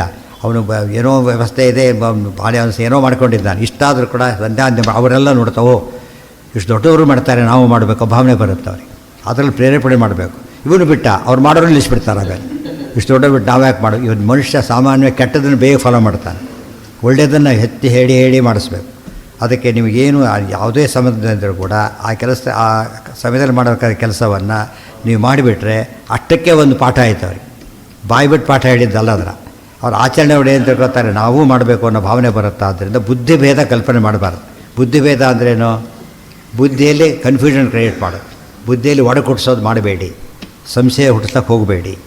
ಜನಯೇದ ಅಜ್ಞಾನ, ಯಾಕೆಂದರೆ ಅಜ್ಞಾನಾಂ ಕರ್ಮಸಂಗೀನ, ಮುಂದೆ ಬರಬೇಕಾದ್ದೇ ಹಾಗವರು ಗೊತ್ತಾಯ್ತು, ಮುಂದೆ ಬೆಳಿಬೇಕಾದ್ದ ಆ ರೀತಿ. ಆದ್ದರಿಂದ ನಾವು ಲೆಕ್ಕ ತಪ್ಪು ಬರದೆ ಅವನು 24 5 ಹಾಕಿಬಿಟ್ಟ, ಚೆನ್ನಾಗಿ ಬಂದು ತಿದ್ದು ತೆರಕ್ಕೆ ಮಾಡಿದರು. ಈ ನೋಡೋದಕ್ಕೆ ಅವ್ನು ಲೆಕ್ಕ ಸರಿ ಹೋಯಿತು, ಮೇಷ್ಟ್ರು ಬೈದರು ಆಯಿತು. ಮುಂದೆ ವ್ಯವಹಾರ ಮಾಡ್ತಿದ್ದಾನೆ. ಆ್ಯಕ್ಚುಲಿ 24 ರೂಪಾಯಿ 5 ರೂಪಾಯಿ ತೊಗೊಂಡು ಬಜಿ ತೆಗೆದು ಹೋಗ್ತಾ ಇದ್ದ. ಎಲ್ಲಿ ಉಪಯೋಗ ಆಯಿತು ಅವನಿಗೀಗ, ಜೀವನದಲ್ಲಿ ಉಪಯೋಗ ಆಯಿತು. ಆದ್ದರಿಂದ ಇದೆಲ್ಲ ಕರಿತಿರೋದೆಲ್ಲ ಮುಂದೆ ಅಪ್ಲಿಕೇಶನ್ ಇಲ್ಲದೆ ಮಹತ್ವ ಬರೋದು. ಮ್ಯಾಥಮೆಟಿಕ್ಸ್ ನಮ್ಗೆ ಬೇಡ ಅಂತೇಳಿ ಲೆಕ್ಕದ ತಪ್ಪೋಗ್ಬಿಡತ್ತೆ. ಆಮೇಲೆ ಆ ಮಟ್ಟಿಗೆ ಬೇಕಾಗತ್ತೆ. ಅದಕ್ಕೆ ಎಂದೂ ಕೂಡ ಉಳಿದವ್ರನ್ನ ಡಿಸ್ಕರೇಜ್ ಮಾಡ್ಲಿಕ್ಕೆ ಹೋಗಬೇಡಿ. ಜೋಷಯೇತ್ ಸರ್ವಕರ್ಮಾಣಿ, ಜೋಷಯೇತರ ಸೇವೆಯೇತ್, ಏನು ಶಾಸ್ತ್ರದಲ್ಲಿ ಹೇಳಿದ್ದಾರೆ ಕರ್ಮಗಳನ್ನು ಬಿಡ್ಲಿಕ್ಕೆ ಹೋಗಬೇಡಿ. ನೀವು ಇನ್ನೂ ದಾಟಿರೋರು, ನೀವು ಮುಂದೆ ಹೋಗ್ಲಿಕ್ಕೆ ಬರುತ್ತೆ. ಆದರೆ ಏನು ಮಾಡಬಾರ್ದು, ಒಂದು ಸಾಮಾನ್ಯ ನೋಡ್ತೀವಿ, ಮಧ್ಯರಾತ್ರಿ ಬರ್ತಾನೆ, ಸಿಗ್ನಲ್ ಇಲ್ಲ, ಗೊತ್ತಾಯ್ತಾ, ಇದೆಲ್ಲ ರೈಟ್ ಕೊಟ್ಬಿಡ್ತಾನೆ, ಯಾರೂ ಇಲ್ಲ, ಯಾರು ನೋಡೋರು ಕೂಡ ಯಾರೂ ಇಲ್ಲ. ಬಟ್ ಸ್ಟಿಲ್ ಏನು ಮಾಡಬೇಕು ಅವನು, ಕೀಪ್ ಲೆಫ್ಟ್ ಎಲ್ಲ ಫಾಲೋ ಮಾಡಿದ್ರೆ ಏನಾಗುತ್ತಾಗ ವೆರಿ ಗುಡ್ ಅನ್ನಿಸ್ತಾರೆ. ಅವ್ರು ರಿಸ್ಕ್ ತೊಗೊಂಡು ಇನ್ನೂ ಯಾಕೋ ಬಂದರೆ ಹೊಡೆದ ಹೋಯ್ತು ಅಷ್ಟೆ. ಆ್ಯಕ್ಸಿಡೆಂಟ್ ಇದೆ ಏನು ಇಷ್ಟು ದಿವಸ ಆಗಿಲ್ಲ, ಇವತ್ತಾಯ್ತಲ್ಲ, ಇಷ್ಟು ದಿವಸ ಆಗಿದ್ದು ಮುಖ್ಯ ಅಲ್ಲ, ಇಷ್ಟು ದಿವಸ ಬದಿಗೆ ಮಾಡಿದ್ದೇ ಆಗಿರಲಿಲ್ಲ, ಇವತ್ತು ಬಿಟ್ಟು ಆಯಿತು ಅಂತ ಹೇಳ್ತಾರೆ. ಅದಕ್ಕೆ ಯಾರೂ ಇಲ್ಲ ಅನ್ನೋ ಕಾರಣಕ್ಕೆ ಏನು ಮಾಡಬಾರ್ದು, ಧರ್ಮಲೋಪ ಮಾಡ್ಲಿಕ್ಕೆ ಹೋಗಬಾರ್ದು.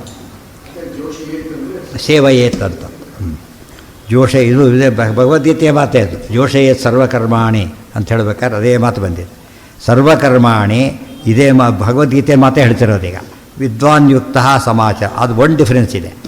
ಚಿಕ್ಕವರು ಮಾಡಬೇಕು ಅಂತೀರಿ, ಸಂಧ್ಯಾ ದೊಡ್ಡವರು ಮಾಡಬೇಕು ಅಂತೀರಿ, ಏನು ಡಿಫ್ರೆನ್ಸ್ ಆಗಿದೆ? ದೊಡ್ಡವರಾಗೇನು ಉಪಯೋಗ ನಾವು ಆಗಿದ್ದರೆ, ದೊಡ್ಡವರಾದೇನು ಉಪಯೋಗ? ಸಂಧ್ಯೆ ಬಿಡೋದು ಉಪಯೋಗ ನಮ್ಮ ಪ್ರಕಾರ. ಹಾಗಲ್ಲ, ದೊಡ್ಡವರಾದ್ರೆ ಏನು ಮಾಡಬೇಕು ಅಂದರೆ ಅವನು ತಿಳಿದೇ ಮಾಡ್ತಾನೆ, ನೀವು ತಿಳಿದು ಮಾಡ್ತೀರಿ, ಇಷ್ಟೇ ಡಿಫ್ರೆನ್ಸ್. ತಿಳಿಯದೆ ಮಾಡೋದ್ರಿಂದ ಅವನಿಗೆ ಫಲ ಸಿಗೋದು ತುಂಬ ಕಡಿಮೆ, ತಿಳಿದು ಮಾಡೋದ್ರಿಂದ ಸಿಗೋದು ಭಾರಿ ಜಾಸ್ತಿ. ಆದ್ದರಿಂದ ಡಿಫ್ರೆನ್ಸ್ ಇಷ್ಟೇ. ನಾವು ಡಿಫ್ರೆನ್ಸ್ ಎಲ್ಲಿ ಕ್ಲೇಮ್ ಮಾಡೋಕ್ಕೆ ಹೋಗ್ತೀವಿ ಅಂದರೆ ಆ ರೀತಿ ಕ್ಲೇಮ್ ಮಾಡ್ತೇವೆ, ಅದು ತಪ್ಪದು.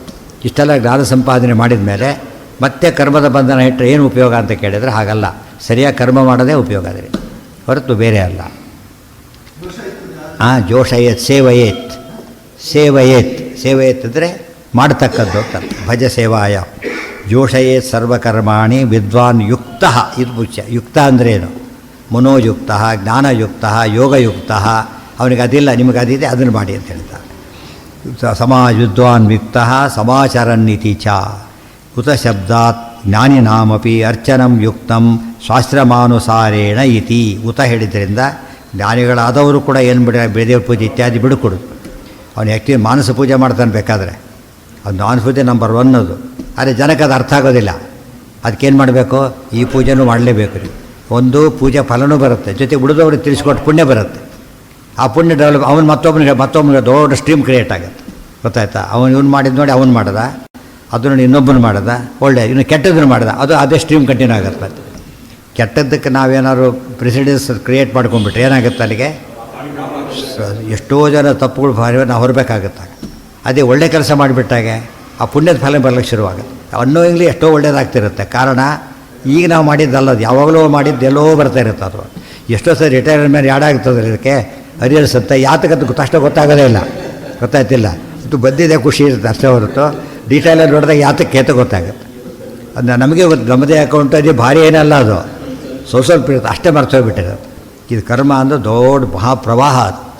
ಅದಕ್ಕೋಸ್ಕರ ಕೆಡಕಾದರೂ ನಾವು ಮಾಡಿದ ತಪ್ಪಿ ಎಲ್ಲೋ ಈಗ ಯಾರೋ ತಪ್ಪು ಮಾಡ್ತಿದ್ದಾರೆ, ನಾವು ಅನುಭವಿಸ್ತಾ ಇದ್ದೆ.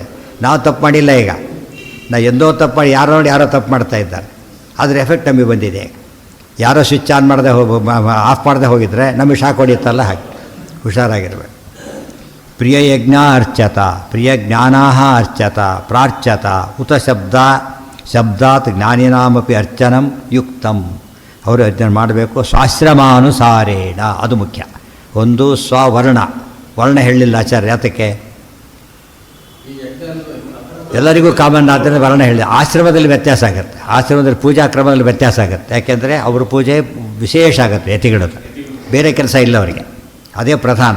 ಉಳಿದವ್ರಿಗೆ ಪಾರ್ಟ್ ಟೈಮ್ ಆಗೋದ್ರಿಂದ ಆಶ್ರಮಕ್ಕೆ ಗೃಹಸ್ಥನಿಗೆ ಕಮಿಟ್ಮೆಂಟ್ ಜಾಸ್ತಿ ಇರುತ್ತೆ. ಅವ್ರು ನೋಡ್ಕೊಳ್ಳೋ ಗೃಹಸ್ಥರಿಗೆ ಬ್ರಹ್ಮಚಾರಿಗಳನ್ನ ರಕ್ಷಣೆ ಮಾಡೋ ಜವಾಬ್ದಾರಿ ಇದೆ, ಯತಿಗಳನ್ನ ಮಾಡೋ ಜವಾಬ್ದಾರಿ ಇದೆ. ಆ ಯತಿಗಳಿಗೆ ಜವಾಬ್ದಾರಿ ಇಲ್ಲ. ಅವ್ರು ಯಾರು ಮನೆಗೆ ಅತಿಥಿ ಮಾಡಬೇಕಾಗಿಲ್ಲ. ಅವರು ಯಾತಕ್ಕೆ? ಅವರೇ ಭಿಕ್ಷೆಗೆ ಹೋಗೋರು. ಆದರೆ ಬಂದಿದ್ದಲ್ಲಿ ಕೊಡಬೇಕು, ಆ ವಿಚಾರ ಬೇರೆ. ಬಂದಿದ್ದಲ್ಲಿ ಅತಿಥಿ ಬಂದರೆ ಅದರಲ್ಲೂ ಕೊಡಬೇಕು, ಅವರು ಇಲ್ಲ ಅಂತ ಹೇಳೋಗಿಲ್ಲ. ಆದರೆ ಅದೇ ಮುಖ್ಯ ಅಲ್ಲ ಅವರಿಗೆ, ಇವರಿಗೆ ಅದು ಪ್ರಧಾನ. ಅತಿಥಿ ದೇವೋಭವ ಇತ್ಯಾದಿಗಳಾದ್ದರಿಂದ ಶಾಸ್ತ್ರಮಾನುಸಾರೇಣ ತಮ್ಮ ಆಶ್ರಮಕ್ಕೆ ಅನುಗುಣವಾಗಿ ಪೂಜಾದಿಗಳನ್ನು ಮಾಡಬೇಕು. ಅಧಾತೆ ವಿಷ್ಣು ವಿದುಷಾ ಚಿದರ್ಘ್ಯ ತಮೋ ಸ್ತೋಮೋ ಯಜ್ಞಶ್ಚ ರಾಧ್ಯೋ ಹವಿಷ್ಮತ ಇತಿ ಶ್ರುತೇ. ಶ್ರುತಿ ಹೇಳ್ತಾ ಇದೆ, ವಿದುಷಾ ಜ್ಞಾನಿಯು ಕೂಡ ಚಿತ್ ಅಂದರೆ ಏವ, ದೇವರಿಗೆ ಅರ್ಘ್ಯಾದಿಗಳನ್ನು ಕೊಟ್ಟು ಆಧಾರಣೆ ಮಾಡಲೇಬೇಕು. ಆದ್ದರಿಂದ ಬಿಡಲಿಕ್ಕೆ ಬರೋದಿಲ್ಲ.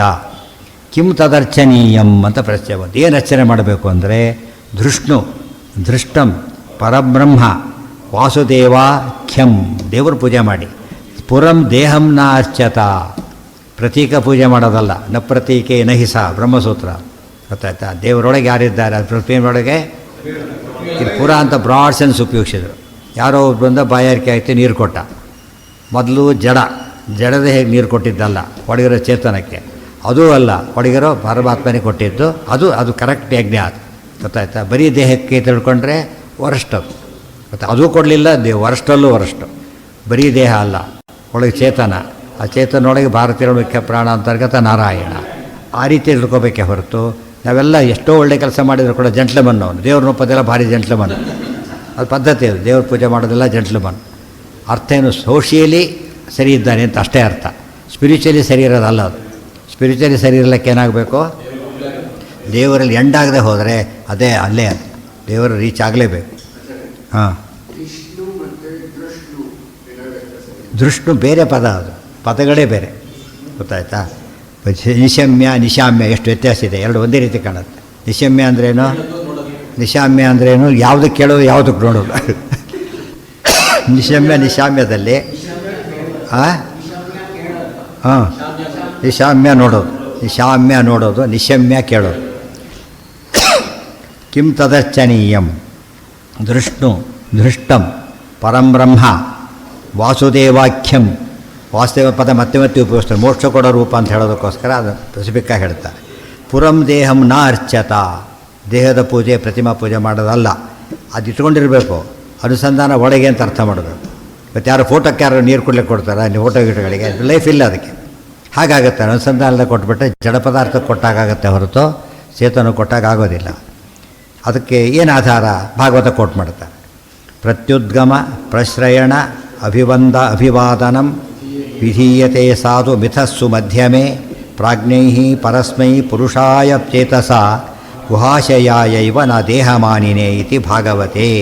ರುದ್ರದೇವರ ಮಾತು, ಪಾರ್ವತಿ ಹೇಳೋ ಮಾತಿದೆ ಸತೀದೇವಿ, ಗೊತ್ತಾಯ್ತಾ? ಪ್ರತ್ಯುದ್ಗಮ, ಯಾರೋ ಬಂದರು ಮನೆಗೆ, ಎದ್ದೋದ ನೋಡಲಿಕ್ಕೆ, ಅವರಿಗೋಸ್ಕರ ಎದ್ದಿದ್ದಲ್ಲ, ಒಳಗೆ ದೇವರಿದ್ದಾನೆ, ಗೊತ್ತಾಯ್ತಾ? ಒಳಗೆ ದೇವರು ಬಂದ, ಗೊತ್ತಲ್ಲ. ಮೀಟರ್ ರೀಡರ್ ಬರ್ತಾನೆ, ನಾವು ಬಾಗಿಲು ತೆಗೆದು ಸ್ವಾಗತ ಮಾಡ್ತೇವೆ. ಅವ್ನು ಯಾತಕ್ಕೆ, ಬಾಗಿಲು ಬರ್ಕೊಂಡು ಹೋಗ್ಬಿಟ್ರೆ ಪಜಿತ ಆಗಿಬಿಡುತ್ತೆ ಇಲ್ಲ ಅಂಥೇಳಿ. ಅವನಿಗೆಲ್ಲ ಗೌರವ, ಯಾರಿಗದು? ಡಿಪಾರ್ಟ್ಮೆಂಟಿಗೆ ಕೊಡೋ ಗೌರವ ಅದು, ಗೊತ್ತಾಯ್ತಾ? ಇಲ್ಲದೆ ಹೋದರೆ ಅವ್ರ ಅಪರ ಅವನು ಮಾಡಲಿಲ್ಲ ಅಂತಲ್ಲ, ಡಿಪಾರ್ಟ್ಮೆಂಟ್ಗೆ ಅನ್ಯಾಯ ಮಾಡಿದ ಅಂತ ರೆಕಾರ್ಡ್ ಆಗುತ್ತೆ. ಪ್ರತ್ಯುದ್ಗಮ, ಎದ್ದು ಹೋಗಿ ಬಾಲ್ ತೆಗಿತೇವಲ್ಲ ಹಾಗೆ ಪ್ರತ್ಯುದ್ಗಮ. ಆಮೇಲೆ ಎದುರುಗೊಳ್ಳೋದು ಅಂತ ಅರ್ಥ. ಗಮ ಉದ್ಗಮ ಪ್ರತಿ ಉದ್ಗಮ, ಉದ್ಗಮ ಹೇಳೋದು ಅಂತ ಅರ್ಥ, ಪ್ರತಿ ಉದ್ಗಮ ಎದ್ದು ಎದುರುಗೊಳ್ಳೋದು ಅಂತ ಅರ್ಥ. ಆಮೇಲೆ ಪ್ರಶ್ರಯಣ, ಪ್ರಶ್ರಯಣ ವಿನಯ ತೋರಿಸೋದು. ಪ್ರಶ್ರಯ ಅಂದರೆ ವಿನಯ, ತಗ್ಗಿ ಬಗ್ಗೆ ನಡೆಯೋದು. ಅವನು ಆ್ಯಕ್ಚುಲಿ ಮೀಟರ್ ರೀಡರು, ಇವನು ದೊಡ್ಡ ಅಧಿಕಾರಿ, ಇವನು ಮಿನಿಸ್ಟ್ರಿ ಆಗಿರ್ಬೋದು. ಮನೆಯಲ್ಲಿ ಯಾರು ಇವನೇ ಬಾಲ್ ತೆಗಿತಾನೆ ಹೋಗಿ. ಅದು ಬಟ್ ಉದ್ದೇಶ ಏನು, ಅವನಿಗೋಸ್ಕರ ಅಲ್ಲ, ವ್ಯಕ್ತಿ ಅಲ್ಲ ಇಲ್ಲಿ, ಆ ಸ್ಥಾನಕ್ಕೆ ಕೊಡೋ ಗೌರವ. ಅಭಿವಾದನಂ, ನಮಸ್ಕಾರ. ಅಭಿವಾದನ ಅಂದ್ರೇನು, ನಮಸ್ಕಾರಕ್ಕೆ ಅಭಿವಾದನಕ್ಕೆ ಏನು ವ್ಯತ್ಯಾಸ ಅಂತಾರೆ, ಗೋತ್ರ ಪ್ರವರ ಎಲ್ಲ ಹೇಳ್ಕೊಂಡು ಮಾಡಿದರೆ ಅಭಿವಾದನ, ಬರೀ ನಮಸ್ಕಾರ ಮಾಡಿದರೆ ಅದು ಬೇರೆ. ಕೈ ಮುಗಿಯೋದು ಬೇರೆ, ನಮಸ್ಕಾರ ಮಾಡಿದರೆ ಸಾಷ್ಟಾಂಗ ಬೇರೆ. ಅಭಿವಾದನಕ್ಕೆ ಆ ಟೆಕ್ನಿಕಲ್ ಮೀನಿಂಗ್ ಅದು. ಭದ್ರಂನೋ ಅಭಿವಾದಯ ಅಂತ ಹೇಳ್ತೇವಲ್ಲ, ಆ ಸ್ಟೇಜಲ್ಲಿ ಮಾಡಬೇಕು. ವಿಧೀಯತೆ ಸಾಧು ಮಿಥಸ್ಸು ಮಧ್ಯಮೇ, ಇದೆಲ್ಲ ಮಾಡ್ತಿರೋದು ಯಾತಕ್ಕೆ ಗೊತ್ತಾ? ಪ್ರಾಜ್ಞೈಹಿ, ಜ್ಞಾನಿಗಳೆಲ್ಲ ಪರಸ್ಮೈ ಪುರುಷಾಯ, ಪರಮಾತ್ಮನಿಗೆ ಇದೆಲ್ಲ ಮಾಡ್ತಿರೋದು. ಚೇತಸ ಗುಹಾಶಯಾಯೈವ ನ ದೇಹಮಾನಿನೇ, ಮನಸ್ಸಿನಲ್ಲಿ ಸರಿಯಾಗಿ ಅನುಸಂಧಾನ ಮಾಡಿಕೊಂಡು ಗುಹ ಆಶಯ, ಹೃದ್ಗುಹ ಆಶಯ, ಯೋ ವೇದ ನಿಹಿತಂ ಗುಹಾಯ, ಹೃದಯ ಗುಹೆಯಲ್ಲಿ ಪರಮಾತ್ಮನಿದ್ದಾನಲ್ಲ ಆತನಿಗೋಸ್ಕರ ಮಾಡ್ತಾರೆ ಹೊರತು ನಾ ದೇಹಮಾನಿನೇ. ದೇಹಮಾನಿ ಅಂದರೆ ಜೀವ. ಮೊದಲು ದೇಹಕ್ಕೆ ಇಲ್ಲೇ ಇಲ್ಲ, ರೂಲ್ಡ್ ಔಟ್. ಬರೀ ಜೀವಕ್ಕೂ ಅಲ್ಲ, ಒಳಗಿರೋ ದೇವರಿಗೆ ಅದು. ನೋಡಿ, ಅಧಿಕಾರದಲ್ಲಿದ್ದಾಗ ಕೊಡೋ ಗೌರವ ಬೇರೆ, ಅಧಿಕಾರ ಇಲ್ಲದ ಕೊಡೋ ಗೌರವ ಬೇರೆ. ಅಧಿಕಾರ ಇದ್ದಾಗ ಅಧಿಕಾರ ಸಮೇತವಾಗಿ ಗೌರವ ಕೊಡ್ತಾರೆ, ಅಧಿಕಾರ ಇಲ್ಲದ ಕಾಲಕ್ಕೆ ಬರೀ ವ್ಯಕ್ತಿಯಾಗಿ ನೋಡ್ತಾರೆ ಅಷ್ಟೇ ಹೊರತು ಉಪಕಾರ ಇತ್ಯಾದಿ ಅನುಸಂಧಾನ ಇರ್ತದೆ. ಅದು ಅಧಿಕಾರ ಇದ್ದಾಗ ಪ್ಲಸ್ ಅಧಿಕಾರ ಕೌಂಟ್ ಆಗುತ್ತೆ. ಅರ್ಥ ಆಯ್ತಾ? ಆ ದೃಷ್ಟಿಯಲ್ಲಿ ನಾವು ಅಧಿಕಾರ ಅಂದರೆ ಏನೀಗ ಅವರ ಸ್ಥಾನಮಾನಗಳು, ಅದಕ್ಕೆ ತಕ್ಕಂತೆ ಗೌರವವನ್ನು ಹೆಚ್ಚು ಕೊಡಬೇಕಾಗುತ್ತೆ. ಆಚಾರ್ಯ ಹೇಳಿದ್ದಾರೆ, 5 ಕಾರಣ ಕೊಡ್ತಾರೆ. ವಿತ್ತಂ ಬಂಧು ವಯಕರ್ಮ ವಿದ್ಯಾಚೈವತು ಪಂಚಮಿ. ವಿತ್ತಂ ಬಂಧು ವಯ ಕರ್ಮ ವಿದ್ಯಾ, 5 ಮಾನದಂಡಗಳು. ವ್ಯಕ್ತಿ ನೋಡಿದ, ಈಗ ವ್ಯಕ್ತಿ ಯಾರು ಅಂತ ನೋಡಬೇಕೀಗ. ಅವನು ಶ್ರೀಮಂತನ, ಅದೊಂದೇ ಶ್ರೀಮಂತ ನೀವು ಫಸ್ಟು ಲಾಸ್ಟ್ ಅದರಿಂದ ನೋಡೋದು, ಹಾಗೆ ಮಾಡಬಾರ್ದು. ಫಸ್ಟು ವಿತ್ತ, ಅದು ಲೋಯೆಸ್ಟ್. ಅದು ಬಂಧು, ಬಂಧುತ್ವ. ಆಮೇಲೆ ವಯ, ಬಂಧುಗಳಲ್ಲೇ ವಯಸ್ಸು. ತಂದೆ ತಾಯಿ ಇಬ್ಬರು ಬಂಧುಗಳೇ, ತಾಯಿ ತಂದೆ. ಅದರಲ್ಲಿ ಇವತ್ತು ಉಲ್ಟಪಲ್ಟಾಗಿ ಬರುತ್ತೆ, ವಿರುದ್ಧ ವಯಸ್ಸು ಜಾಸ್ತಿ ಇರುತ್ತೆ, ಅದೆಲ್ಲ ಇಲ್ಲ. ಸಾಮಾನ್ಯ ಶಾಸ್ತ್ರದ ಪ್ರಕಾರ ವಯಸ್ಸು ಯಾರ್ದು ಇರಬೇಕು, ಇವತ್ತು ಸೈಂಟಿಫಿಕಲಿ ಕೂಡ ವಯಸ್ಸು ಜಾಸ್ತಿ ಇರಬೇಕು. ವಯಸ್ಸು ಸೇರಿಕೊಡ್ತು, ಶ್ರೀಮಂತ ಪಾಲಕನೂ ಆದ, ವಯಸ್ಸು ಸೇರಿಕೊಡ್ತು, ಬಂಧುತ್ವನೂ ಸೇರಿಕೊಡ್ತು.